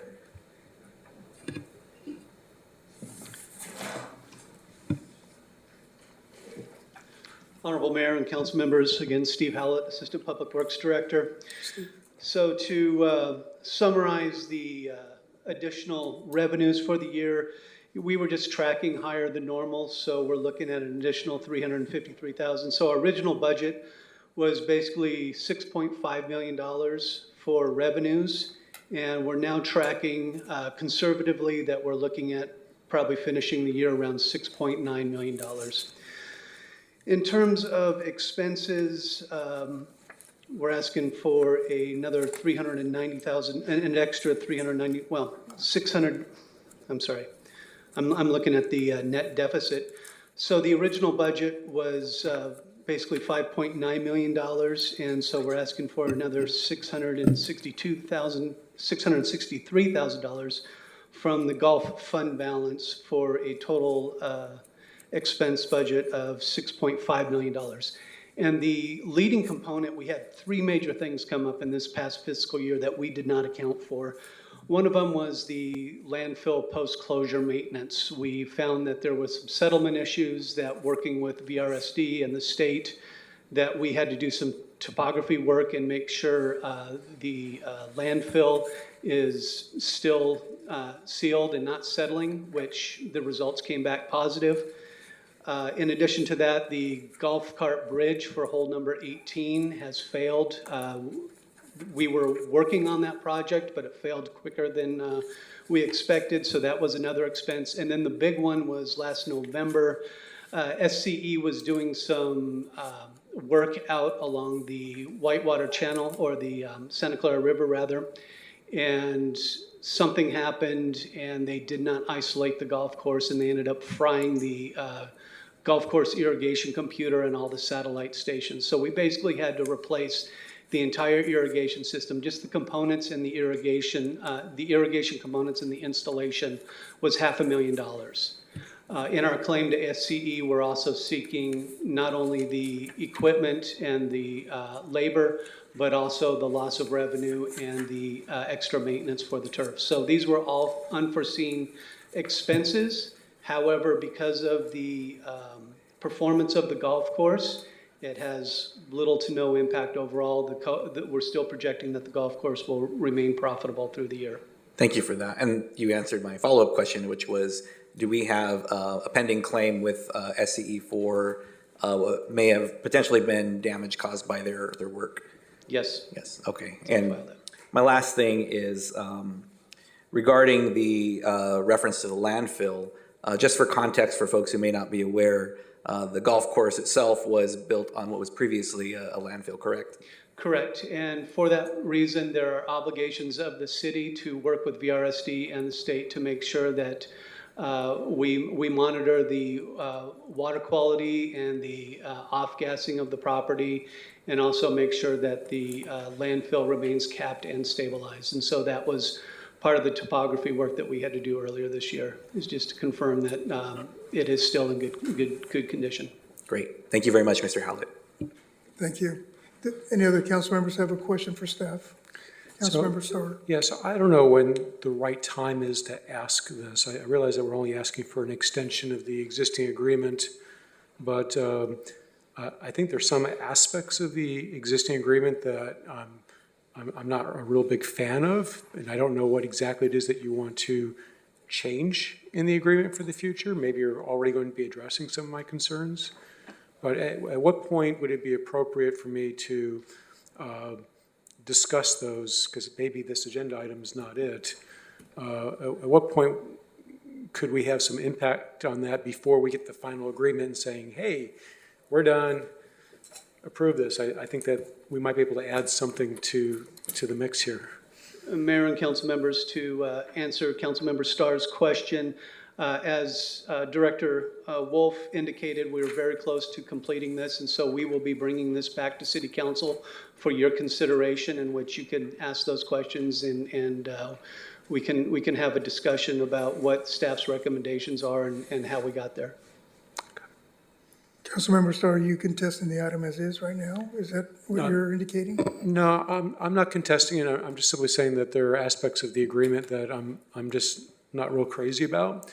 And I don't know when the appropriate forum is going to be to discuss this before we're so far down the road that, I'm just imagining you're coming to a meeting saying, well, we put all this work, we're pretty much done, and no one has the appetite to make any sort of modifications at that point. So if there's any way to avoid that situation where it's like, hey, we're at the last minute, we need to make a change, I don't want to put you through that. If at some point we could have a conversation about what it is about the agreement that I have questions about and what maybe could be done differently, I'd appreciate that opportunity. Right now, it just seems like we're going down a path where that opportunity won't be there. So I will say there's a couple ways of doing this. As Steve mentioned, we are really close to finalizing the staff component of the new draft agreement, which will go through the committee and council. So there's an opportunity for input at that standpoint. We are planning on bringing that in enough time so that we're not up against a timetable. Let's assume that this extension gets approved. We're not going to be bringing the new agreement in a May or June timeframe. We can bring it in a March or April timeframe for that very purpose. If there is a determination from the committee or council that there's some things missing, so I would say to you that we can maybe address that issue with understanding the timeline that we're proposing to bring the new agreement forward would not put us in a bind where if, again, the majority of the council says we don't like this, go back and change it. That's an opportunity through that process. I would also say if you have an opportunity to look at our previous staff reports, we actually enumerate the things that we want to change. So prior staff reports on this same subject will talk specifically about the items that we're proposing to change from the existing agreement to the proposed agreement. So that'll give you a flavor of that. And we're certainly open to any comments you have either now or via email, where we can sit down and talk about issues that you see that could be addressed. Do you have like a current red line draft of the agreement showing what it was and what you're changing it to, so that I can, if I don't know if the rest of the council wants to do this, but I would love to have the opportunity to just, you may already be addressing my concerns anyway, but if you're not, I'd love to give you some feedback. Typically, we don't put in like a red line agreement because it'll have maybe their attorney's notes or our internal notes that are protected by some sort of privilege. Can you strip those out? You could always contact me after the meeting or during the week, and then we could discuss some of that. And then whatever we would discuss would still retain the privilege. Okay. Thank you, council member. Are there any other questions of staff from any council member? Yes. I appreciate the discussion. I appreciate where this city has come. I remember prior to getting on this council, always hearing about high tides and green grass and then court cases. And I can tell you that since I've been on the council and the management, specifically the current one, and the people working on this current staff would never have allowed the original contract to go through, where they only audited incomes or expenses. They didn't audit both sides. There was a tremendous fiasco at that golf course. It is totally different now. Some people may go, it should be making a lot more money. They should go back and check what this golf course used to do and the people that were operating it and how it hurt the city of Oxnard. It is an entirely different animal now, and I'm proud to say I'm involved with getting it there, and it can be better. Thank you very much. Thank you. Michael, do you have a comment? I just wanted to go back to what Councilmember Starr was saying, because I can appreciate the comment, and I would offer up to him or any of the council members, if you want to set up some time, and we can certainly go over the existing agreement and talk about some of those issues. So certainly willing to set up some time to talk one-on-one, because that kind of input will be helpful for us, because we also don't want to go too far down the line and miss the mark. And so open to all council members and the mayor, certainly willing to sit down and go over the existing agreement. Thank you for that. Any other comments before we, and Madam Clerk, I don't know if we have any speakers on this item? We have 2 public speakers for this item. Okay, there are no other comments from our council members. We'll go to the first speaker. Ray, you're up first. Blatel, and then followed by Doug. Thank you, Ray. Thank you, Mayor, Mayor Pro Tem, City Council, City Staff, Mr. Hallett especially. I guess I don't understand these expenses, especially those associated with the golf operations. Is the city actually supplying nearly $6 million to AGC in 2024-25? I recall at the initial contract with AGC, the city was supplying AGC $314,000 plus every month, even without them requesting additional working funds, as per the contract. I know this is true because I asked for the data. I wanted to see the reports asking for more money. Never got a response. So is this true? You still giving them money? I know the golf course is a city asset and must be maintained, and they have expenses, of course. But I thought the golf course is now an enterprise. Enterprises sustain themselves. The wastewater treatment facility is an enterprise. I don't think you supply this entity any other funds other than in the CIP. I could be wrong. I've been wrong before, so let me know. So the treatment facility is self-sustaining, and it's based on the ratepayers paying for it. So can you please explain these expenses if the golf course is an enterprise? Thank you. Thank you, Ray. Our next speaker is Doug. Hi, Doug. Good evening again, Mayor and Council and staff and the public.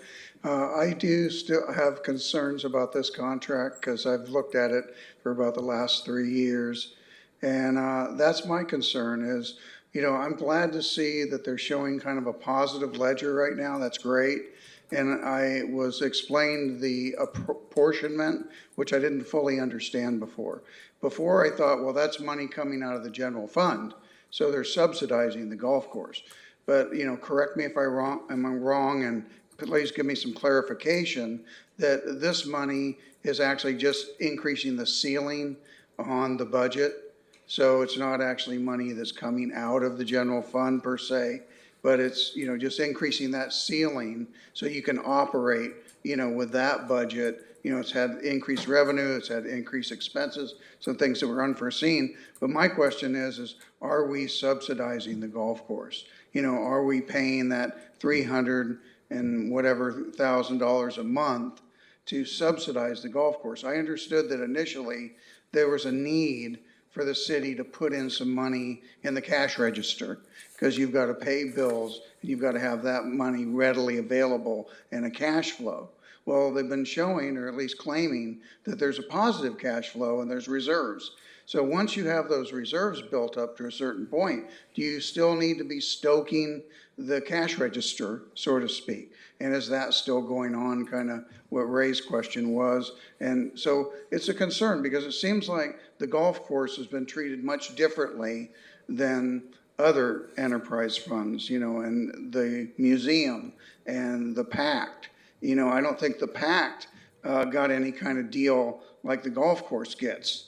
You know, I don't think they were offered, you know, the same kind of cash flow and money to keep their operation going, and that for our community. So those are some of the concerns and some of the questions, and hopefully I can get a little clarification on that, because hopefully there's going to be some equity and some parity in how we're handling these different, and is the golf course actually an enterprise fund?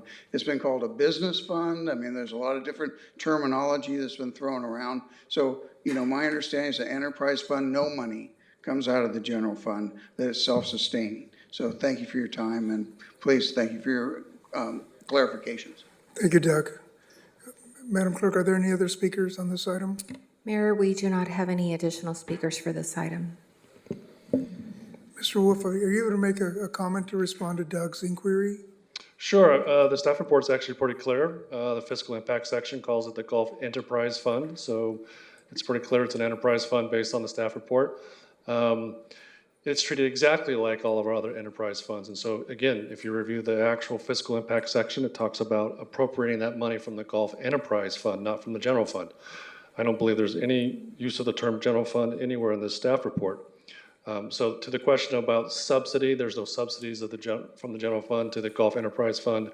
You can see that in the fiscal impact section for the last 2 fiscal years. The difference between the expenditures and revenues are pretty clear. And so I know this has been asked and answered multiple times. I think some of the confusion is when you look at the original start of the contract, there had to be some level of cash flow put into this operation.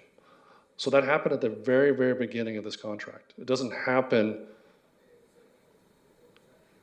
constantly. It's not, we're not putting general fund money in as a cash flow. Once the operation was up and running with that initial cash flow, then it's being operated as an enterprise fund. And so, yeah, I'm not sure we can make it any clearer than what the staff report says. I appreciate it, Mr. Wolf. Thank you. Councilmember? I might be able to help actually a little bit. So when I'm reading the agreement, what it appears is that we've got really 2 different bank accounts here. We got one bank account, which is for all the expenditures that the management company is spending from, but they don't get to put any of the revenues into that account. The revenues, for control purposes, are going into the city of Oxnard's treasury directly into an account that it controls. So you have a situation where the management company has 0 revenue that it controls. It has to actually ask for the money from the city to, in effect, reimburse them for these expenses. Now, I have some issues with how that's handled. I have some issues with how money is allowed to be spent, but I can see how a system like that could seem rather opaque to somebody who doesn't understand the structure. And that's what's causing some confusion from some members of the public. So I think it's just a matter of better explaining it, and hopefully, because I think it's a good control mechanism having all the revenues go into the city's treasury rather than into something that is controlled by the management company.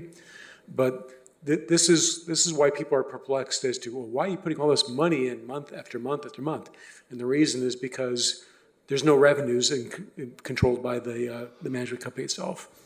And to that point, actually, some of our language in the new agreement clarifies a lot of that information. I think that's important to understand, that it's an accounting mechanism that allows for us to control that as much as possible, but it may not have been, it doesn't work like your normal bank account, I guess is the point.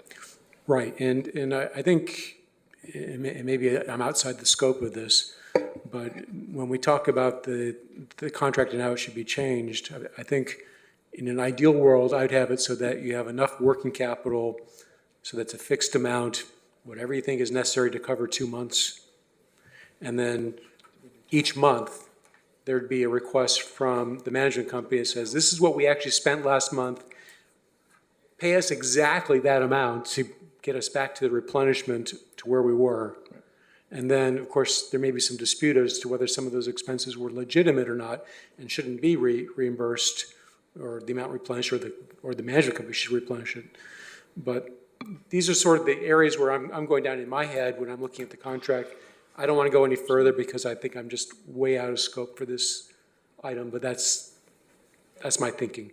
I will say that you may have been reading our draft agreement, because it's exactly that point. We're making the point in the new agreement. So yes, thank you for making that point, because I think those are the kinds of things we need to discuss and have clearer in our new agreement. Because it's really unclear to the public. They look at this and they go, you're getting a subsidy every single month.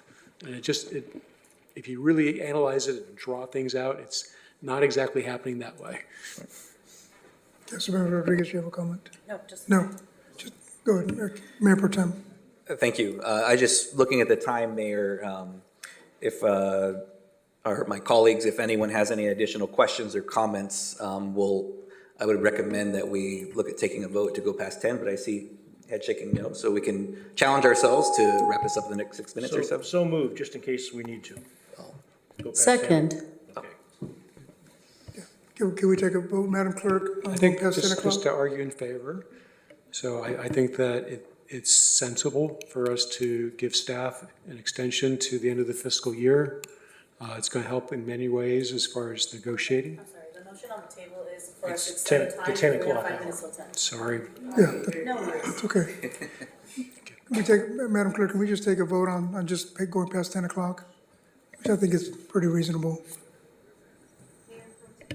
Mayor Pro Tem Teran, Yes. Councilwoman Basua, Aye. Mayor MacArthur, Yes. Councilmember Perallo, Yes. Councilwoman Perez, Yes. Councilwoman Rodriguez, Aye. Councilman Starr. Aye.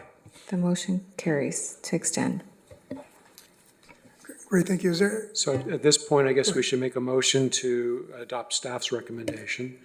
I'd like to make that motion, and after it's second, I'd like to speak in favor. I would like to second that motion, please. thank you. Do you want to make some comments making the motion? Thank you. I just think this is very reasonable. I mean, that they're going through a process. We don't want to rush them. I think having it go towards the end of the fiscal year makes a lot of sense. And, yeah, that's why I'm in favor of it. Thank you. Thank you. Is there any discussion and deliberation on this item? Any arguments against the motion? Any arguments against the motion? No? Okay. If there are no further comments, I'll call for the vote, Madam. And Mayor, we have one last speaker, Oh, we do? Pat Brown. I see it here. I apologize, Ms. Pat Brown. Forgive me for that. Go ahead.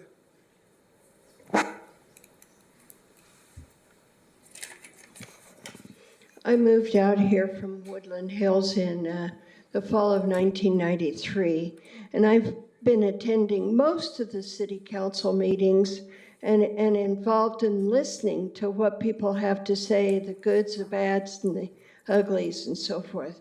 What I see happening here, And it seems to be the same with the golf situation as it is with the other sports situations we were speaking of earlier this evening. We put it off, we put off, and we hold money aside, and we wait, and we wait, and we wait. And if we wait too long, we end up with flooding when we don't need it, when we don't want it. We end up with sports activities that go down the drain because we didn't take up our opportunity, which would have brought more money in if we were actually actively involved in these sports situations. We've got a huge event going to be coming up here in Southern California for sports. And if we have all of our golf courses all ready to go, instead of having flooding in one or two of them, like has happened in the past because of rains and we weren't prepared because we wanted to save the money, that we could have actually, if we had spent that, we would have made more money on the results of doing it. So sometimes you have to look at all the different options, not just what is the ones on top, but what will happen to make the good come out of the bad. You have to stop and go back through what happened, how it happened, why did we stop? Because we thought we were going to run out of money, but we weren't thinking about the money coming in afterwards after we had fixed it all. So we don't fix it. And then we wait for years. For years some of this has been going on, when we could have been saving some money here and there, a little bit here and there, and ended up with some profit on the end.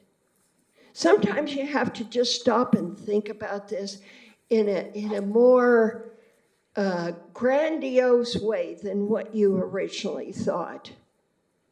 And you end up with some pride in the end. Thank you. Thank you, Ms. Brown. Any other further comment from members of council?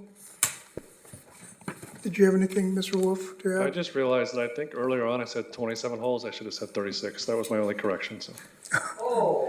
So now, I don't think it changes anything? It changes everything. I can't. All right, my fault. We are going to start the item Mr. over, Mayor, yes. if I could just request, if we had the draft agreement, if there's an updated one, can you just share with council members or just to make sure we have the most accurate information? You had mentioned earlier that maybe he was reading a draft? No, I was teasing because what he was saying was exactly what's in our draft. Okay, great. Oh, what you're considering changes. Okay, got it. But I think we do need to question his handicap. I only based it on 9 holes, I guess. Yeah. Madam Clerk, can we take the vote? Councilwoman Basua? Aye. Mayor MacArthur? Aye. Councilmember Paralo? Yes. Councilwoman Perez? Yes. Councilwoman Rodriguez? Aye. Councilman Starr? Aye. Mayor Pro Tem Teran? Yes. The motion to approve carries 7-0. Thank you. And it seems like there is no further business on the agenda. And without objection, we are adjourned to Tuesday, January 7th. And happy holidays, everybody. Thank you. Merry Christmas, everybody.